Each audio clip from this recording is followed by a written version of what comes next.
नमस्कार, स्वागतम, सुस्वागतम. मी गौरी गोडसे. आजच्या ब्रह्मवादिनी सखी मंच नागपूरतर्फे आयोजित वेल्थ मॅनेजमेंट कार्यक्रमामध्ये तुम्हा सर्वांचे मनापासून स्वागत करते. Wealth creation, protection and transfer सद्य परिस्थितीतील अतिशय महत्त्वाचा विषय. आपण सर्वजण जाणतोच की wealth creation is a process of building a stable source of income to achieve future goals with financial security. पण हे कसे साध्य करायचे याबद्दल सारेच साशंक असतात. याच विषयावर मार्गदर्शन करायला आज आपल्याला चार्टर्ड फायनान्शियल गोल प्लॅनरतर्फे श्री सचिनजी मुलमुले व श्री ओंकार कोहळे लाभले आहेत. आणि याचबरोबर श्री देवदत्त पंडित आपल्याला अमृत योजनेबद्दल माहिती देणार आहेत. तर मी आपल्या मान्यवर पाहुण्यांना आमंत्रित करते की त्यांनी मंचावर यावे. जोरदार टाळ्यांनी त्यांचे स्वागत करूया. मी वृषालीताईंना मंचावर आमंत्रित करते.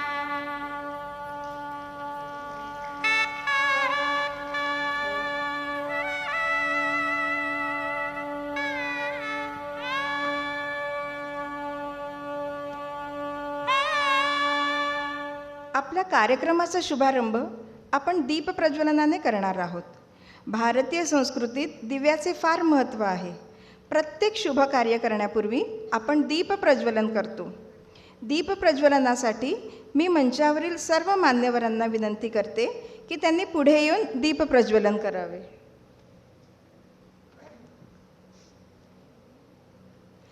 जीवनाला हवी असते प्रकाशाची साथ. जीवनाला हवी असते प्रकाशाची साथ. अज्ञानाचा अंधार जाळी समयीतील वाद. अज्ञानाचा अंधार जाळी समयीतील वाद. तेज ज्ञानाचे पसरावे अवघ्या या जगात. तेज ज्ञानाचे पसरावे अवघ्या या जगात. दीप प्रज्वलनाने करूया कार्यक्रमाची सुरुवात. दीप प्रज्वलनाने करूया कार्यक्रमाची सुरुवात.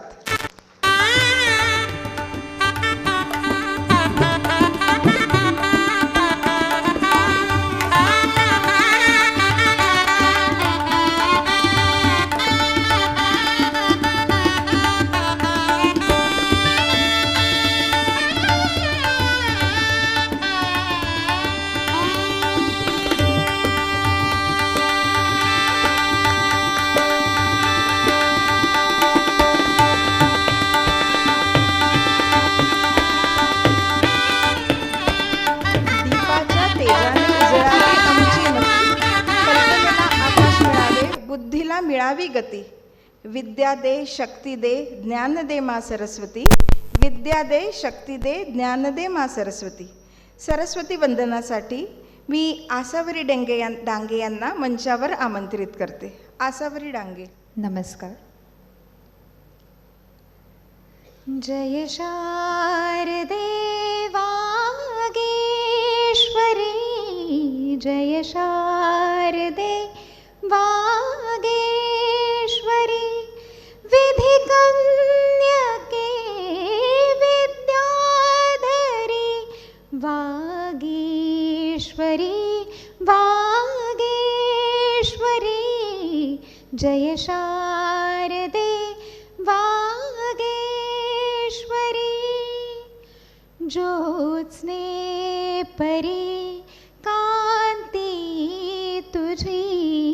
ज्योत्स्ने परी कांती तुझी.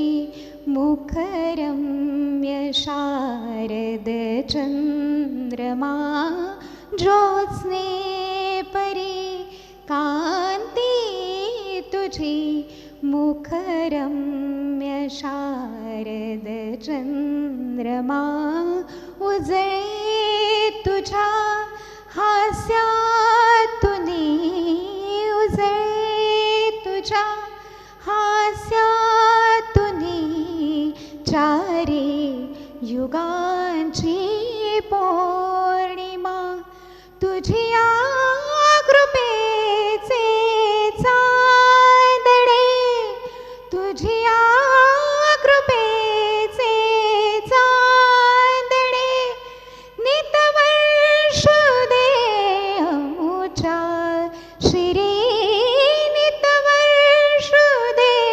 अमुजा श्री वागेश्वरी जय शारदे वागेश्वरी वीणेवरे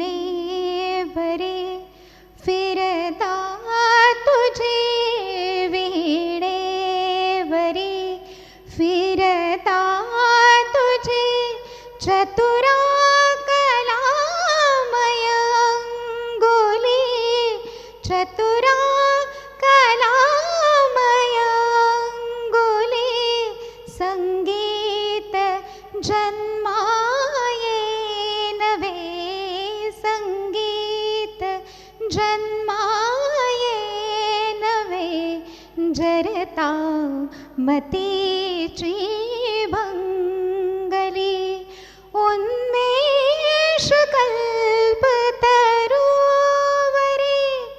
उन्मेष कल्पतरुवरे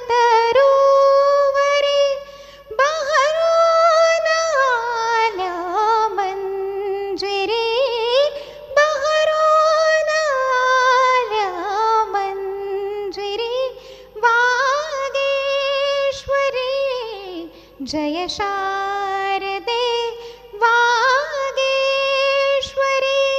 विधि कन्यके विद्याधरी वागेश्वरी वागेश्वरी जय शारदे वागेश्वरी. धन्यवाद. वा, आसावरी खूप छान जमलं. आजच्या कार्यक्रमाच्या प्रास्ताविकासाठी मी मेघाताई जोशी यांना मंचावर आमंत्रित करते.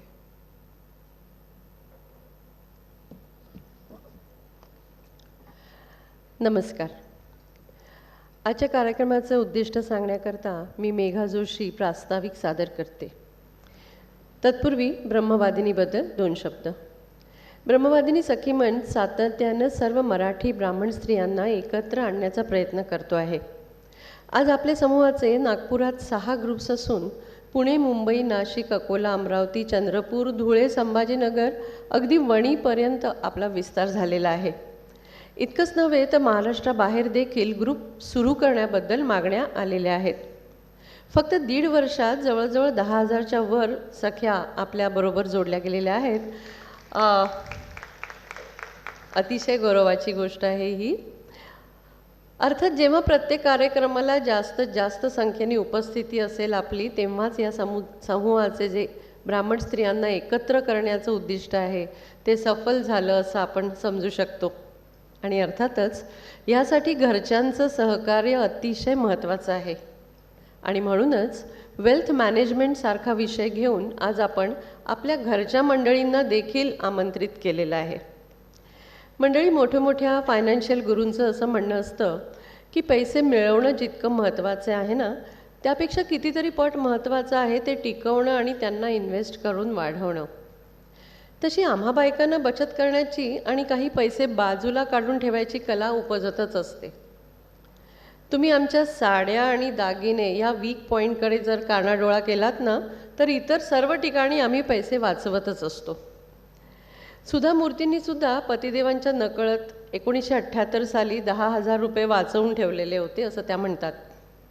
आणि पतिदेवांना नाराज होण्याचं काहीही कारण नाही बरं का. कारण इन्फोसिसच्या सुरुवातीच्या दिवसांमध्ये गरजेच्या वेळेला हेच पैसे कामीसुद्धा आले. तेव्हा वाचवलेल्या पैशांची 10-15 नाही तर 1000 पट 10,000 पट वाढ करून त्याची वेल्थ कशी करावी हेच आज आपण बघणार आहोत. मंडळी, ब्राह्मण समाजाला रिझर्वेशन नाही हे आपल्याला माहितीच आहे. मी सांगण्याची काहीही वेगळी गरज नाही. सरकार दरबारी आपण तशी दुर्लक्षितच. पण अमृत योजना आणून एक नवा आशेचा किरण आपल्यासमोर आलेला आहे.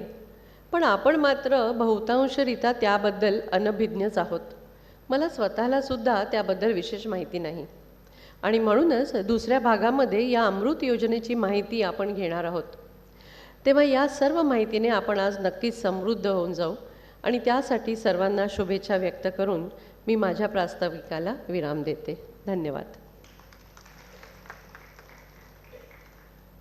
धन्यवाद मघाताई. फुलला सोहळा आहे ज्यांच्या आगमनाने, फुलला सोहळा आहे आज ज्यांच्या आगमनाने, स्वागत करूया मान्यवरांचे शब्दसुमनांच्या पारिजातकांनी. आपल्या मान्यवरांचा परिचय आपल्याला करून देतील मेघाताई जोशी.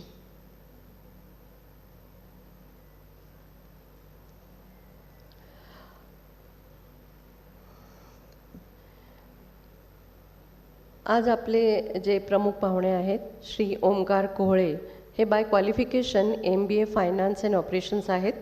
त्यांनी NISMचे 5A, 5B, 5C, 10A आणि 10B वेल्थ मॉड्यूलमध्ये सर्टिफिकेशन्स केलेले आहेत. एका दशकापेक्षा जास्त म्युच्युअल फंड इंडस्ट्रीमध्ये त्यांचा अनुभव आहे. आता ते आदित्य बिर्ला सन लाईफ म्युच्युअल फंड या ॲसेट मॅनेजमेंट कंपनीमध्ये क्लस्टर हेड म्हणून काम करत आहेत. फॅमिलीच्या वेल्थ मॅनेजमेंट प्रोसेसमध्ये त्यांची महत्त्वाची भूमिका ते पार पाडत आहेत.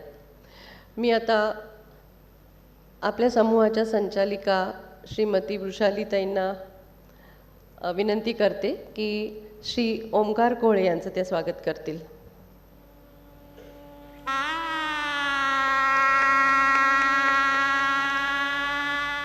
धन्यवाद. आपले दुसरे पाहुणे आहेत श्री सचिनजी मुलमुले, ज्यांची धावपळ तुम्ही बघितलीच असेल जेव्हा तुम्ही आधीपासून येऊन बघितलात. आजच्या कार्यक्रमाचा अर्धा भाग त्यांनी सांभाळल्यामुळे आम्ही जरा निवांतच होतो. तेव्हा सचिन मुलमुले यांचं स्वागत करायला सुद्धा मी वृषालीताईंना आमंत्रित करते.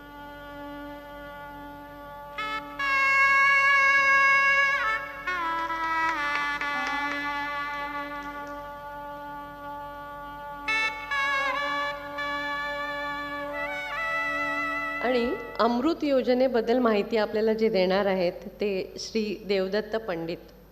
ते अमृत योजनेचे विदर्भाचे प्रभारी आहेत, म्हणजे सर्वाच म्हणा ना.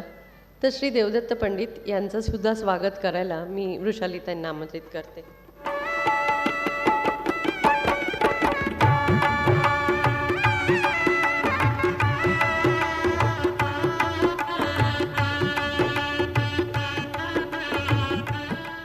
श्री सचिन मुलमुले यांचा परिचय द्यायला मी सुवर्ण आशिरगडे यांना आमंत्रित करते. धन्यवाद ताई. आजचे प्रमुख पाहुणे सचिनजी अशोकराव मुलमुले हे बाय क्वालिफिकेशन BE मेकॅनिकल आहे.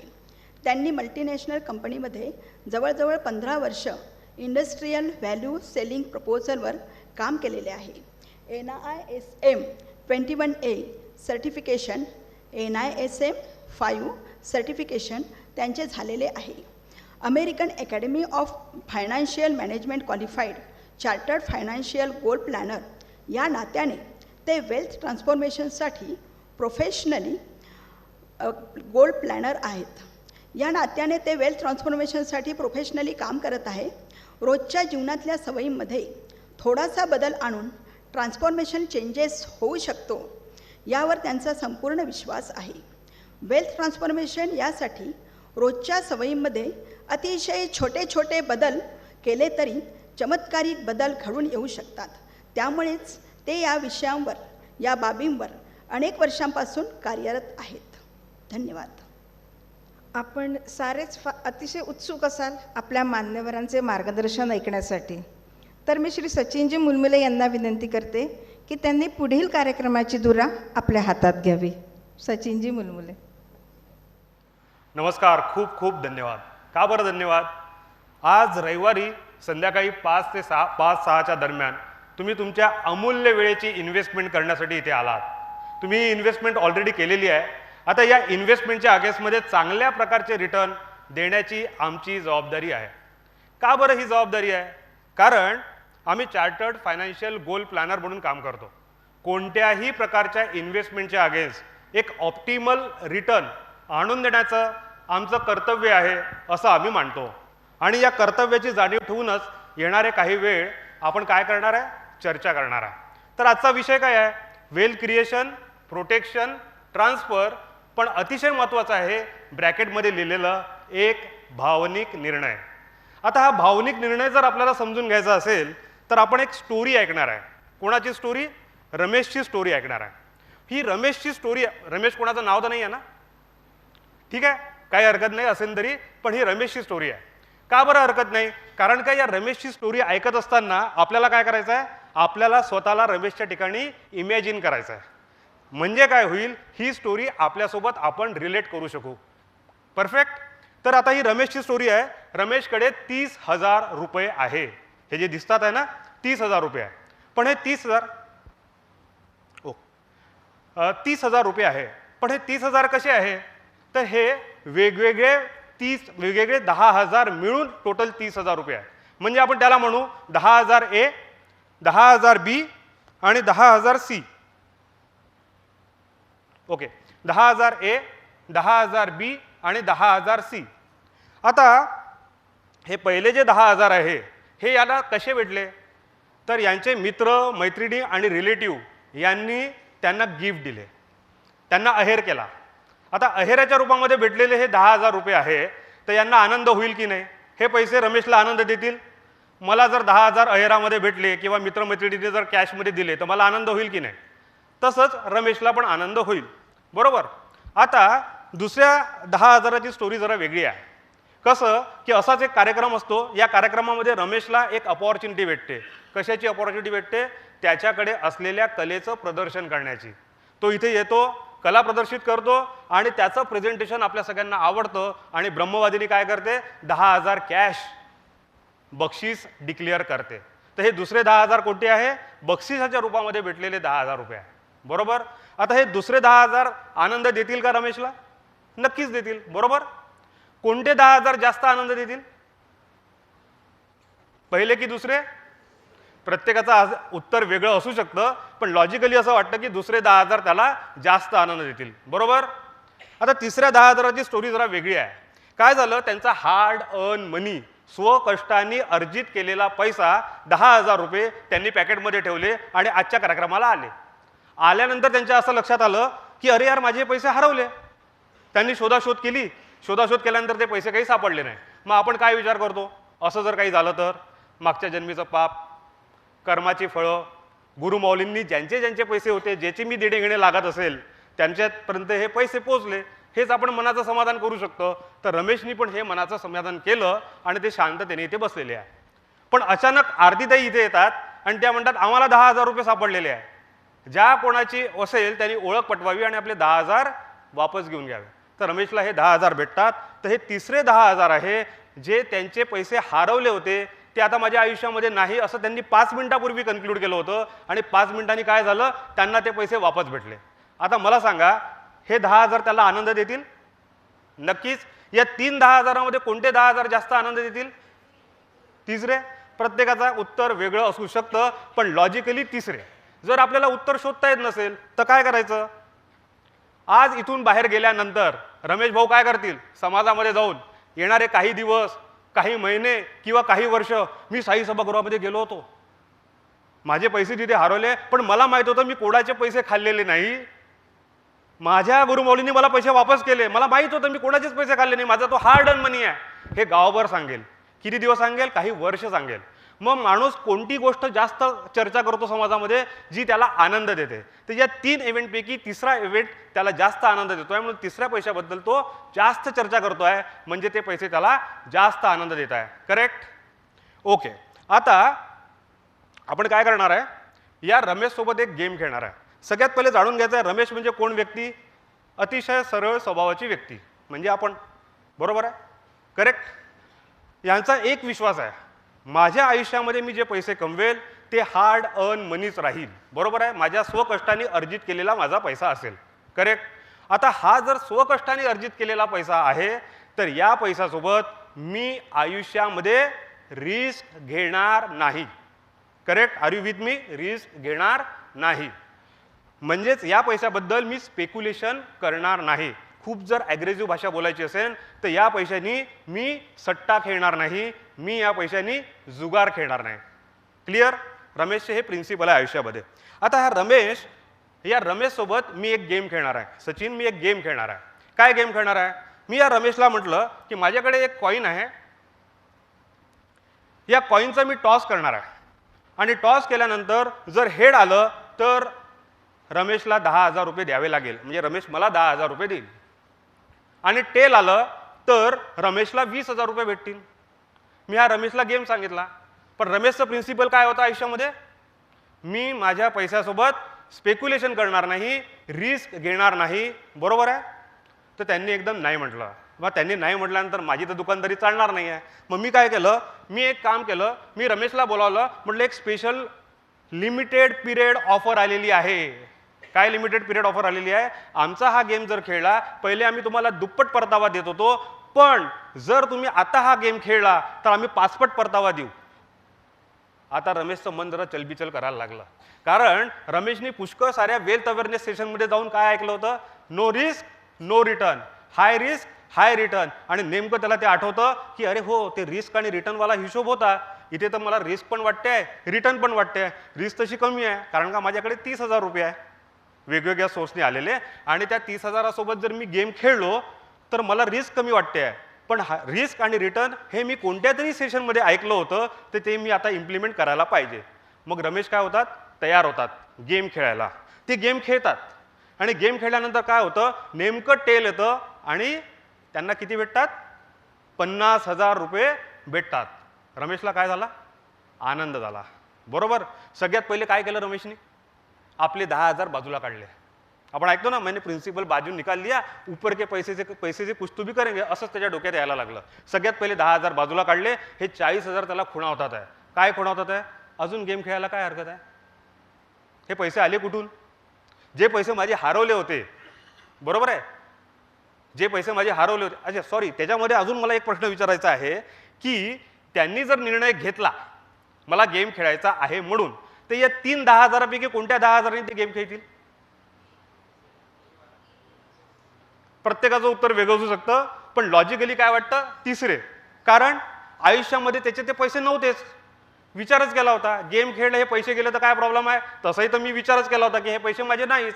तर या पैशासोबत ते गेम खेळतात. लकीली त्यांना 50,000 रुपये भेटतात. 50,000 रुपये भेटल्यानंतर 10,000 रुपये ते बाहेर काढतात, 40,000 त्यांच्याकडे वाचतात. मग त्यांना वाटतं रिस्क रिटर्नवाला गेम जमला बाबा. आपण वेगवेगळ्या सेशनमध्ये ऐकलं होतं रिस्क आणि रिटर्न, तर मला अजून मी रिस्क घ्यायला पाहिजे आणि मला जास्त पैसे भेटेल. मग त्यांच्याकडे 40,000 रुपये आल्यानंतर ते पुन्हा माझ्याकडे आले. काय म्हणाले? मला अजून गेम खेळायचा आहे.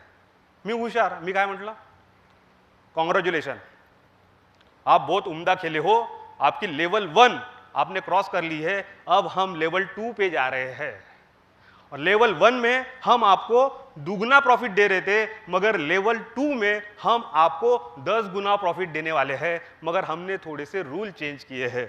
दूसरे इसमें क्या होगा, हम ये जो गेम खेलेंगे ये गेम खेलेंगे डैश से, ठीक है. इसमें यदि 6 आया, याच्यात जर 6 आला तर आम्ही तुम्हाला 2 लाख रुपये देऊ.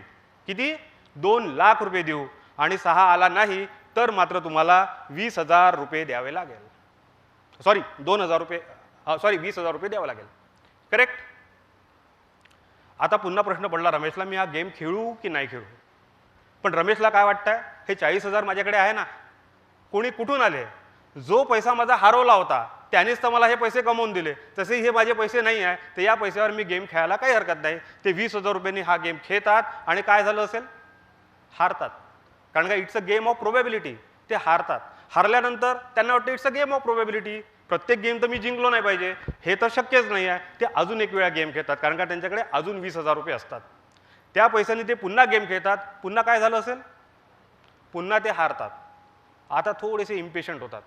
मग काय विचार करतात, आता मी हा गेम खेळायला पाहिजे की नको. पण मग त्यांना जे पहिले 10,000 ए आणि 10,000 बी वाले जे पैसे होते ते त्यांना खुणावतात. ते काय विचार करतात, अरे हेही तर पैसे माझे नव्हतेच, हा माझा रेग्युलर इन्कम नाही, माझा हा हार्ड अर्न मनी नाही, मला बक्षिसाच्या रूपामध्ये भेटला होता, मी याच्यावर डिपेंड नाही, एक मला गिफ्टच्या रूपामध्ये भेटला होता. ते हे 20,000 माझ्याकडे आहे. या 20,000सोबत मी अजून एकदा गेम खेळून बघतो, नक्की मला गेममध्ये यश येईल, कारण पहिल्या 2 वेळेला नाही आहे, तर यावेळेस नक्की येईल. ते पुन्हा गेम खेळतात आणि गेम खेळल्यानंतर काय होतं? पुन्हा हारतात. कारण it's a game of probability. 6 याला भरपूर वेळ लागेल. It's a game of probability. पैसे ते हारतात. आता ते इम्पेशंट बनतात. त्यांचं डोकं काम करत नाही. ते म्हणतात आता मी एकच काम करतो, मी हा गेम फक्त शेवटच्यांदा खेळतो, 3 वेळा खेळलेलो आहे, लास्ट टाइम खेळतो, पुन्हा मी शपथ घेतो आयुष्यामध्ये मी हा गेम खेळणार नाही, फक्त एकदा गेम खेळेल, माझे गेलेले पैसे मी कमवेल, माझे पैसे बाजूला काढेल, वरचे पैसे मी वाटून टाकेल, मला नको ते पैसे, पण मला फक्त एकच गेम खेळायचा आहे आणि एक गेम जिंकल्यानंतर मी पुन्हा शपथ घेतो आयुष्यामध्ये मी हा गेम खेळणार नाही. माझं ओरिजिनल प्रिन्सिपल बरोबर होतं, हार्ड अँड मनीसोबत रिस्क घ्यायची नाही. क्लिअर?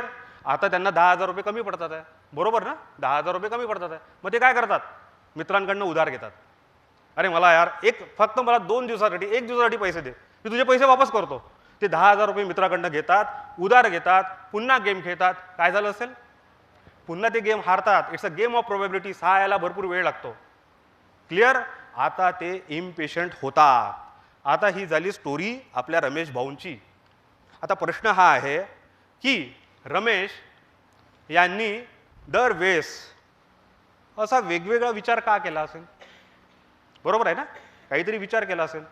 तर याचं मरणाची भीती, पुन्हा रिपीट करतो, मरणाची भीती किंवा मरणाचा विचार आपल्या मनामध्ये आल्यानंतर आपल्या ब्रेनच्या एका पोर्शनमध्ये एक केमिकल लोचा होतो.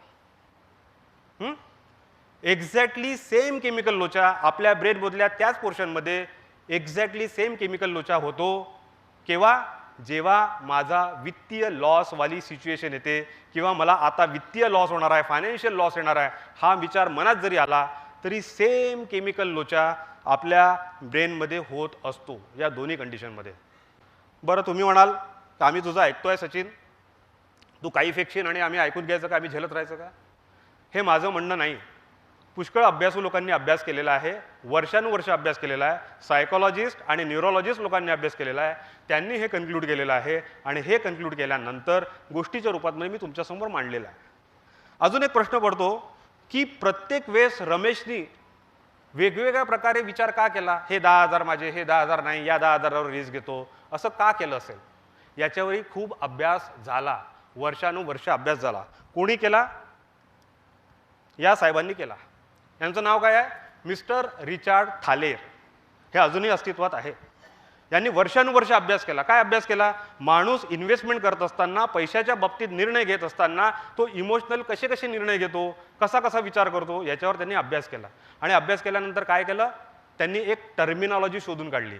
That is called mental accounting. That is called mental accounting. बरं, आता तुम्ही म्हणाल यांनी अभ्यास केला, ही टर्मिनॉलॉजी वगैरे शोधून काढली, याला काही रिकग्निशन आहे का, काही मान्यता आहे का? तर आत्ताच 2017मध्ये यांना इकॉनॉमिक सायन्स बिहेवियरल इकॉनॉमिक्स या क्षेत्रामध्ये नोबल पारितोषिक भेटलेलं आहे. करेक्ट? त्यांनी ही सगळी थेअरी मांडलेली आहे. यांनी मांडलेली थेअरी वेगवेगळ्या ठिकाणी वापरल्या जाते आणि त्याचा उपयोग केला जातो.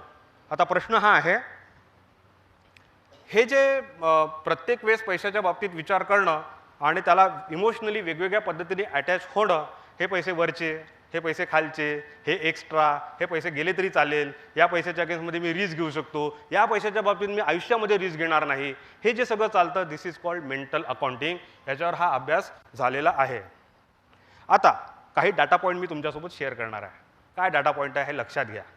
एक, पॉन्जी स्कीम माहिती है सगळ्यांना? What is called Ponzi scheme? आप मुझे पैसे दो, मैं आपको डबल करके दूंगा. कितने महीने में? 21 दिन में, 6 महीने में, 1 साल में. हे ज्या स्कीम असतात त्या पॉन्जी स्कीम असतात. 4 लोक घेऊन या, 2 लोक घेऊन या, लेफ्ट मारा, राईट मारा, असं करा, तसं करा, जे काही असेल, these are called Ponzi scheme. Tata काय सांगतो? गेल्या 20 वर्षामध्ये 2 करोड भारतीयांनी किती? 2 लाख करोड पैसे घालवलेले आहे. हे रमेश आहे, रमेश. आलं लक्षात? ओके. दुसरे, गेमिंग, ड्रीम11, रमी. इथे कोणी खेळत नसेल, बरोबर? खेळतंय? सगळ्यांनी हातवरती नाही केला, खेळतोय आपण, बहुतेक खेळतात. चालेल, काही हरकत नाही. पण गेमिंग, ड्रीम11, रमी 10 करोड भारतीय लोकांनी काय केलं? त्याच्यात लॉस केलेला आहे. तिसरा डाटा काय आहे? 18 करोड भारतीयांनी क्रिप्टो करन्सीमध्ये लॉस केलेला आहे. ठीक आहे? हे डाटा पॉईंट आहे. मला कोणाला पिन पॉईंट करायचं नाही आहे, फक्त हा डाटा लक्षात ठेवायचा आहे. हे सगळे रमेश आहे. आता A, B, C हे 3 पैसे आपल्या रमेशकडे आहे. आता रमेश काय करतो, हे 30,000 घेऊन कोठारी ज्वेलर्समध्ये जातो. कोठारी ज्वेलर्समध्ये गेल्यानंतर काय म्हणतो, मला सोनं विकत घ्यायचं आहे, हे माझे 30,000 रुपये घ्या, मला सोनं द्या, पण या 10,000चं वेगळं सोनं द्या, या 10,000चं वेगळं सोनं द्या आणि या 10,000चं वेगळं सोनं द्या.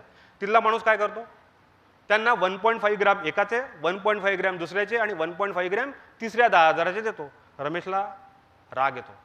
तो म्हणतो, माझे हे तिसरे 10,000 आहे ना, हे मला जास्त आनंद देत होते, हे मी तुला देतोय म्हणजे मी माझा जास्त आनंद कॉम्प्रोमाइज करतोय. जर मी जास्त आनंद कॉम्प्रोमाइज करतोय तर याच्या केसमध्ये मला जास्त सोनं भेटायला पाहिजे. बरोबर आहे, पण भेटू शकतं का? तिथला माणूस म्हणतो, काय मेंटल आहे का हा? म्हणजे मेंटल अकाउंटिंग कोणी केलं? रमेशनी, आणि लोक त्याला मेंटल म्हणतात आहे. लक्षात आलं मला काय म्हणायचं आहे? तर इथे महत्त्वाचा पॉईंट हा आहे, माझ्याकडे कोणताही पैसा असो त्याची क्रय शक्ती एकच असते. याच्यासोबत मी इमोशनल अटॅच आहे, मी त्याच्यासोबत इमोशनल अटॅच आहे, हे अटॅचमेंटचा काहीही फरक पडत नाही त्याच्या क्रय शक्तीवर. क्लिअर? आता मी 2 रिअल लाईफ स्टोरीज मेंटल अकाउंटिंगच्या सांगणार आहे. आपल्याला जस्ट इमॅजिन करायचं आहे आपल्याला आयुष्यामधल्या. फॉर एक्झाम्पल, आता मी पुमा माहिती आहे ना आपल्याला, पुमा शूजचा सेल लागला, 60% डिस्काउंट आहे, हे मला कळलं. हे मला कळल्यानंतर मी ठरवलं की मी आज पुमाच्या शोरूममध्ये जाणार. मी माझ्या बायकोला सांगितलं, बायकोचं नाव स्मृती आहे, तिला सांगितलं की मी आज पुमाचा शूज घेऊन येणार आहे कारण 60% डिस्काउंट सेल लागला. मी शोरूममध्ये जातो, 60% वाला शूज शोधून काढतो. डिस्काउंट झाल्यानंतर मला कळतं त्याचे 11,000 रुपये कॉस्ट आहे. अचानक माझ्या मनात काय यायला लागतं, हे ब्रँडच्या नावावर खूप पैसे घेतात, न चालणारा ब्रँड टाकतात, हे पैसे वाढवून डिस्काउंट करत असतील. तसं काय, मला रनिंग करण्यासाठी माझे शूज पण सफिशियंट आहे, पुमाची काही तशी गरज नाही, इतक्या फक्त नावासाठी इतके पैसे देण्याची काही गरज नाही, असा मी विचार करतो आणि वापस घरी येतो. घरी आल्यानंतर बायको विचारतं, का रे तुम्ही ते आणणार होते ना शूज? नाही नाही नाही, त्या ब्रँडमध्ये काही अर्थ नाही आहे, काही डिझाईनमध्ये काही फरक नसतो वगैरे वगैरे. दुसऱ्या दिवशी मी माझ्या सासूरवाडी जातो. चातुर्मास चालू झालेला असतो, त्यांना काहीतरी पुण्य करायचं असतं, ते मला एक पॅकेट देतात. पॅकेट मी उघडतो तर त्याच्यामुळे मला 11,000 रुपये दिसतात.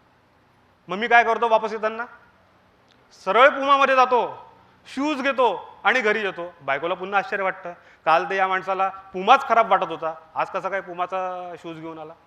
दिस इज कॉल्ड मेंटल अकाउंटिंग. एक पैसे मला वाटतं की हे महाग आहे, दुसऱ्या पैशांनी मला वाटतं की हे फार स्वस्त आहे. क्लिअर? असं आपल्या आयुष्यामधल्या शोधून काढायच्या गोष्टी आपण मेंटल अकाउंटिंग करत असतो. दुसरं मेंटल अकाउंटिंगचं एक छोटंसं एक्झाम्पल देतो. एक व्यक्ती क्रिकेट मॅच बघतोय. क्रिकेट मॅच बघत असताना कोल्ड्रिंक विकणारा माणूस तिथे येतो. कोल्ड्रिंक विकलेल्या माणसाला विचारतो, हे कोल्ड्रिंक कितीच आहे? तो म्हणतो 100 रुपये काय साहब. 100 रुपये का साहब म्हटलं तर याचा दिमाग खराब होतो. हा काय म्हणतो, 60 रुपये 40 रुपये की चीज तुम 100 रुपये में बेच रहे हो, लूट मचा के रखिए, नहीं चाहिए. थोड्या वेळात त्याला एक फोन येतो. त्यांनी सट्टा लावलेला असतो, तो सट्टा जिंकलेला असतो. तो त्याच मुलाला बोलावतो, तेरे पास कितने कोल्ड्रिंक आहे बता, सबको बाट दे. 2 मिनिटापूर्वी त्याला ते कोल्ड्रिंक महाग वाटत होतं, 2 मिनिटानंतर तो सबको बाट दो, स्वतः न पिता सगळ्यांना वाटायला तयार आहे, सगळे पैसे द्यायला तयार आहे. हे का होतं? It is only because of the mental accounting. 5 मिनिटापूर्वी आपल्याला महाग वाटणारी वस्तू 5 मिनिटानंतर स्वस्त वाटायला लागते. दिस इज कॉल्ड मेंटल अकाउंटिंग. तर बेसिकली सोल्युशन काय आहे? जेव्हा केमिकल लोचा होतो, कोणता? मरणाच्या भीतीवाला केमिकल लोचा होतो, तेव्हा काय करायला पाहिजे? आषाढ महिना चालू आहे, हा गुरुमाऊलीचा महिना आहे, गुरुपौर्णिमा झालेली आहे. अशा वेळेस आपण काय करतो? सद्गुरूला शरण जातो. त्या परिस्थितीचा जर केमिकल लोचा हँडल करायचा असेल तर सद्गुरूला शरण झालं पाहिजे. आणि दुसरा केमिकल लोचा जो फायनान्शियल लॉस, वित्तीय नुकसानवाला जो केमिकल लोचा आहे, त्या परिस्थितीला हँडल करायचं असेल तर काय करावं लागेल? कोणालाही शरण जायची गरज नाही, फक्त एकच काम करायचं आहे, एक चार्टर्ड फायनान्शियल गोल प्लॅनरला आपला असिस्टन्स बनवायचा आहे. क्लिअर? कोणाला शरण जायची गरज नाही, पण एखादा व्यक्ती आपल्यासोबत अकाउंटेबिलिटी पार्टनरवाला हवा, जो या केमिकल लोचावाल्या सिच्युएशनमधनं आपल्याला बाहेर काढेल. क्लिअर? Okay, let's continue. आतापर्यंत आपण स्टोरी सांगितली. आपण याच्या पुढचं सेक्शन जे आहे हे थोडंसं इंटरॅक्टिव्ह सेशन राहणार आहे. आतापर्यंत मी जे बोललो ते कळलं ना? लॉजिकल वाटतं आहे? ठीक आहे ना? आपण बिहेवियरल आस्पेक्ट बघितला आपल्या पैशाचा, आपल्याला फक्त विचार करायचा की आपण हे केव्हा करत असतो वगैरे वगैरे. आता आपला विषय काय होता? वेल्थ क्रिएशन, प्रोटेक्शन आणि ट्रान्सफर. प्रोटेक्शन ट्रान्सफर तर नंतर बघू, पहिले वेल्थ क्रिएट झाली पाहिजे. तर वेल्थ क्रिएटवर थोडंसं इन्क्लाइन आपलं आताचं प्रेझेंटेशन राहील. हे सेशन राहणार आहे इंटरॅक्टिव्ह सेशन. या इंटरॅक्टिव्ह सेशनमध्ये आम्ही काही प्रश्न विचारणार आहे, तुम्ही आम्हाला काही प्रश्न विचारा. जे प्रश्नांची उत्तरं, आमच्या प्रश्नांची उत्तर तुम्ही द्याल तर आम्ही तुम्हाला चॉकलेट देणार आहे ॲज अ रिवॉर्ड. बरोबर आहे. आजची परिस्थिती जरा अशी वाटते की प्रत्येकापर्यंत चॉकलेट पोहोचणं जरा डिफिकल्ट होईल. तर काय करायचं आपल्याला, मी प्रश्न विचारेल, त्याचं उत्तर पण देईल, पण तुमच्या मनामध्ये जर पहिल्यांदा ते उत्तर आलं असेल तर इमानदारीने सांगायचं हा तुमचा प्रश्न होता, तुमचं उत्तर तुम्ही हे सांगितलं आणि हेच उत्तर माझ्या मनामध्ये आलं होतं पहिल्यांदा, तर मला चॉकलेट द्या. सेशन नंतर आपण सगळे ती चॉकलेट त्याला क्लिअर. बरोबर आहे. क्लिअर झालं. Let us start. या दोन ग्राफपैकी कोणता ग्राफ अच्छा म्हणजे अपिलिंग वाटतो? फर्स्ट डावीकडचा, तुमच्या डावीकडचा, आता माझ्या डावीकडचा. बरोबर. का बरं? जिवंतपणाचं लक्षण आहे. बरोबर. जिवंतपणाचं लक्षण आहे. दिल के पास कलेजे का तुकडा कोणासाठी वापरतो शब्द? फॅमिली मेंबर, मुलं, आई वडील. बरोबर. यानंतर कशाचा नंबर लागतो?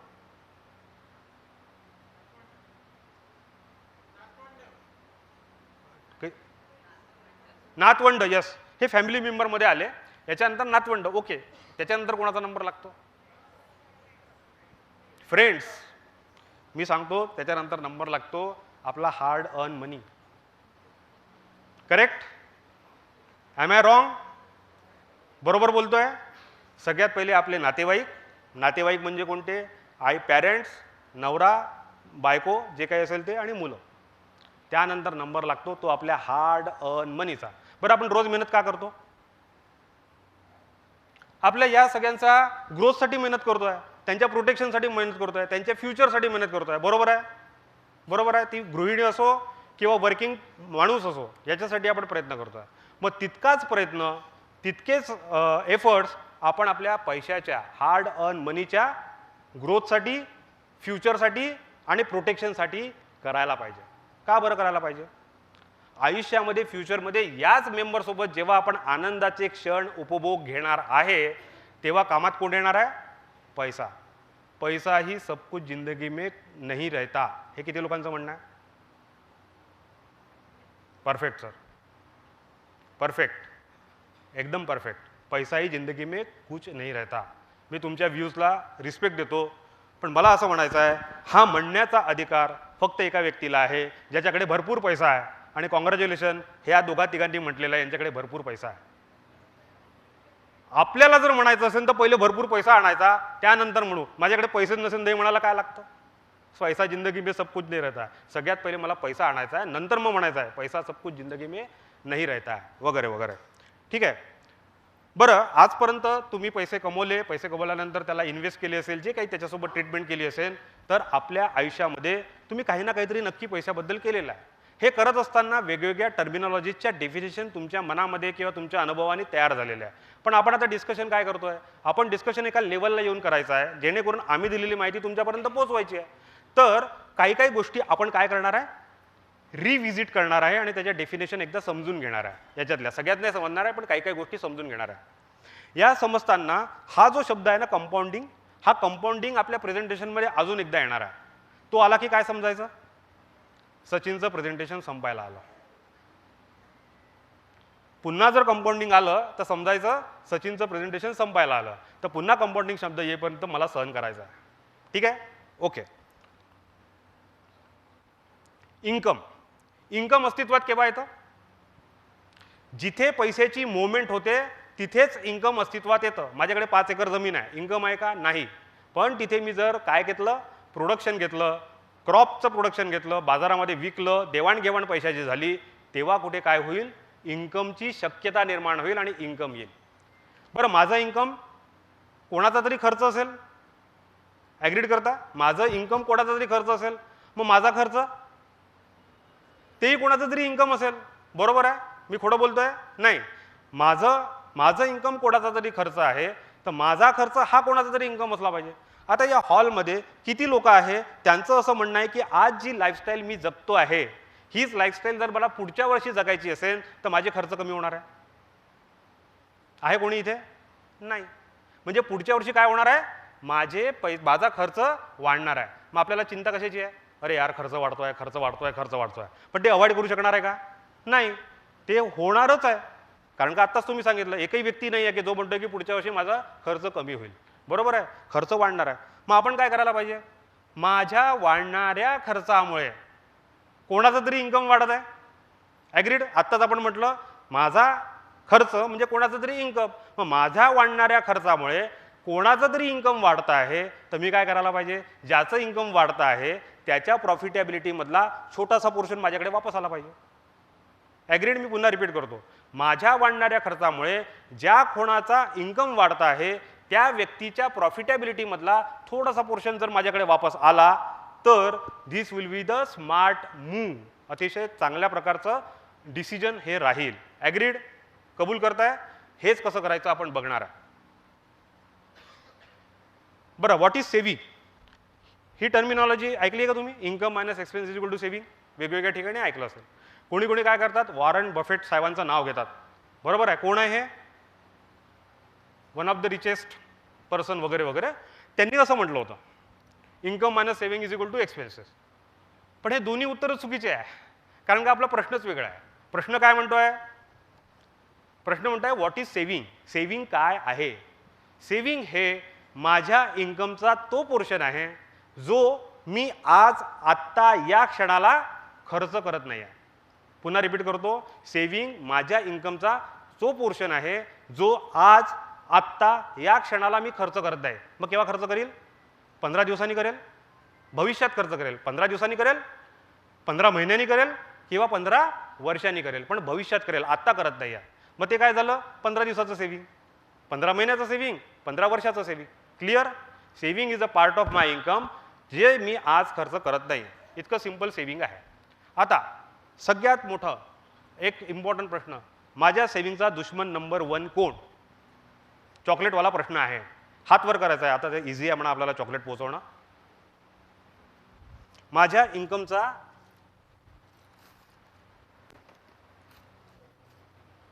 चॉकलेट आहे. माझ्या इन्कमचा, हा यस,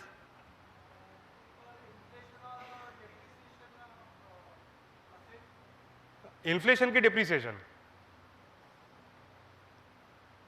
ओके, तुम्ही हात वरती केला होता काय? एक्सपेन्सेस, महागाई. ज्यांनी ज्यांनी महागाई उत्तर दिलं त्या सगळ्यांना चॉकलेट भेटणार आहे. नंतर सेशन झाल्यानंतर चॉकलेट घ्यायचे आहे. सर तुम्हाला पण चॉकलेट भेटणार आहे, तुम्हाला पण भेटणार आहे, तुम्हाला पण भेटणार आहे. आता पोहोचवणं शक्य नाही आहे. द नंबर 1 दुश्मन इज महागाई. एक्सपेन्सेस वगैरे जे आपण म्हटलं, इट इज म्हणजे तुमच्या मनात पण तीच कल्पना असेल, पण इट इज महागाई, इन्फ्लेशन. मग मला काय करायचं आहे? महागाईशी काय करायचं आहे? लढायचं आहे. माझ्या सेव्हिंगला महागाईशी लढवायचं आहे. पण लढवून काय होणार आहे? लढवून काही नाही होणार, मला जिंकवायचं आहे. हे सगळ्यात पहिलं काम आहे. दुसरा दुश्मन कोण आहे? टॅक्स. माझ्या सेव्हिंगला प्रॉपरली टॅक्सची ट्रीटमेंट भेटली पाहिजे, नाहीतर टॅक्सनी जर माझे पैसे जर कमी करून टाकले तर त्याला काही अर्थ होणार नाही. तिसरी महत्त्वाची गोष्ट आपल्याला आपल्या सेव्हिंगसोबत करायची आहे. मी काय म्हटलं? सेव्हिंग काय आहे? फ्युचरमध्ये खर्च करायचा आहे. बरोबर? खर्च करायचा म्हणजे काय करायचं? काहीतरी विकत घ्यायचं, परचेस करायचं. काय परचेस करायचं? एक तर आपण वस्तू परचेस करू, नाही तर काय परचेस करू? सेवा परचेस करू, सर्व्हिस किंवा गुड्स परचेस करू. म्हणजे काय करणार आहे? परचेस करणार आहे, काहीतरी परचेस करणार आहे. म्हणजेच माझ्या सेव्हिंगचं मला काय करायचं आहे? परचेस पॉवर वाढवायचा आहे. या 3 गोष्टी करायच्या आहे. एक तर त्याला इन्फ्लेशनसोबत लढवायचं आहे, जिंकवायचं आहे. दुसरं टॅक्ससोबत काय करायचं आहे? इफेक्टिव्ह टॅक्स प्लॅनिंग करवायचं आहे. आणि नंतर त्याचा परचेस पॉवर वाढला पाहिजे. हेच आपला उद्देश सेव्हिंगच्या बाबतीत असला पाहिजे. आता व्हॉट इन्फ्लेशन डज हे मी माझ्या आयुष्यामधली एक छोटीशी स्टोरी सांगणार आहे. कोणी ऐकली असेल तर त्यासाठी रिपिटेशन होईल, थोडीशी बोर असू शकते, पण माझ्या जवळची जी स्टोरी आहे ती मी सांगितल्याशिवाय आज राहणार नाही. हे इन्फ्लेशन काय करतं हे सांगेल. जब मैं छोटा बच्चा था, पुढचं वाक्य, नहीं करता था, थोड़ी सी पढ़ाई कर लेता था. पढ़ाई करने के कारण बाय चांस मेरा पहिला नंबर आ जाता था. मग पहिला नंबर आल्यानंतर काय व्हायचं? आई माय बापाला खूप खुशी व्हायची. ते काय म्हणायचे? आई आहे माझी इथे, म्हणजे मी काही खोटं बोलत नाही आहे, ती साक्षीदार आहे. त्यांना आनंद व्हायचा. आनंद झाल्यानंतर ते काय म्हणायचे? सचिन आपण हे सेलिब्रेट करू. सेलिब्रेट करू म्हणजे काय? ते मला ₹100 द्यायचे.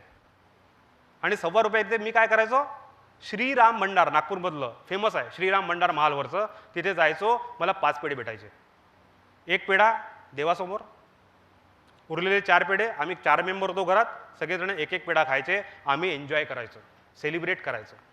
पुढच्या वर्षी कॉपी पेस्ट, मला पुन्हा ₹100 भेटायचा. पुढच्या वर्षी गेलं तर त्या पेढ्याचा साईज थोडासा लहान झालेला दिसला.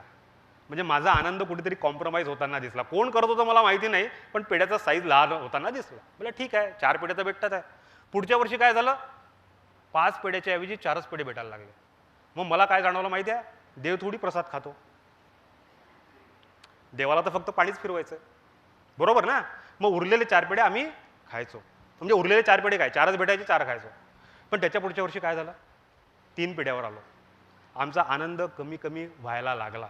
मग तोच आनंद जर अनुभवायचा असेल तर माझ्या आईवडिलांनी काय केलं, ₹100 ऐवजी ₹2.5 द्यायला सुरुवात केली. हळूहळू 2.5चे 5 झाले, 5चे 11 झाले. माझ्या जर्नीमध्ये, माझ्या त्या लाईफमध्ये आज मी 48 वर्षाचा आहे, 40 वर्षापूर्वीची गोष्ट करतो आहे.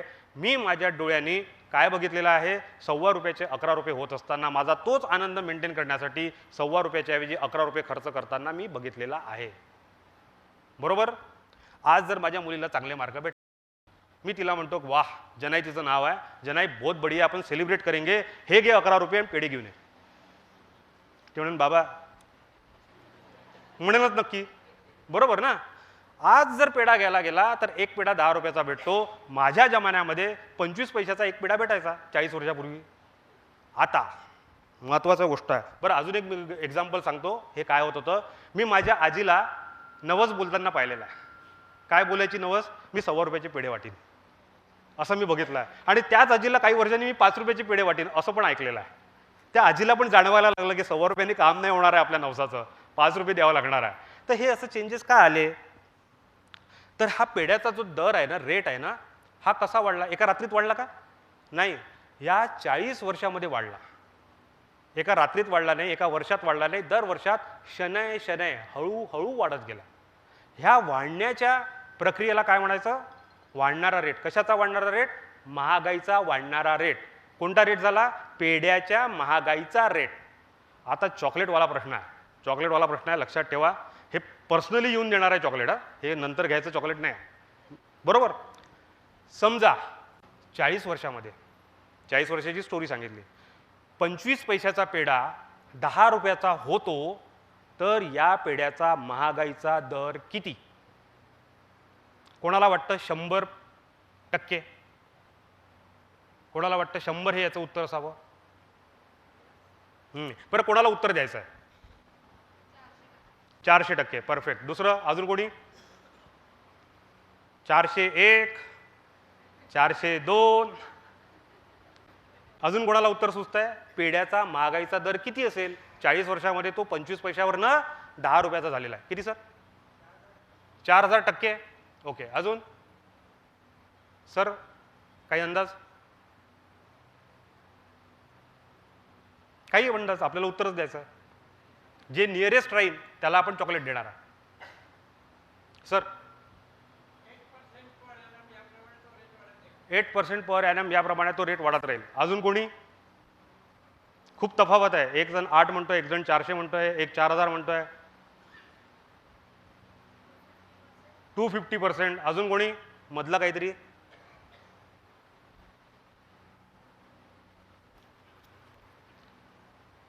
Chennai. And the chocolate goes to 8. ज्यांनी 8 उत्तर दिलं त्यांच्याकडे टाळ्या वाजल्या पाहिजे.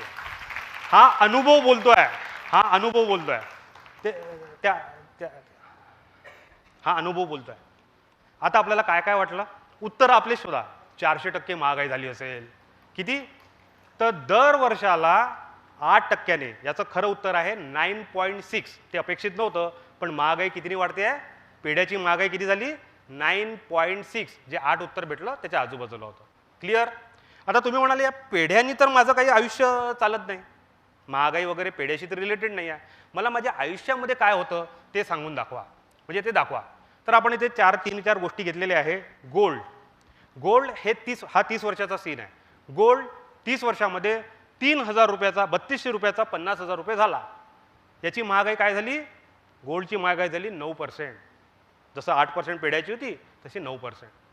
पेट्रोल, ₹10चं पेट्रोल 30 वर्षामध्ये ₹105 झालं. पेट्रोलची महागाई 8% पर ॲनम. नंतर डिझेल 4 रुपयाचं डिझेल 97 रुपये झालं. 30 वर्षामध्ये डिझेलची महागाई 10% आहे.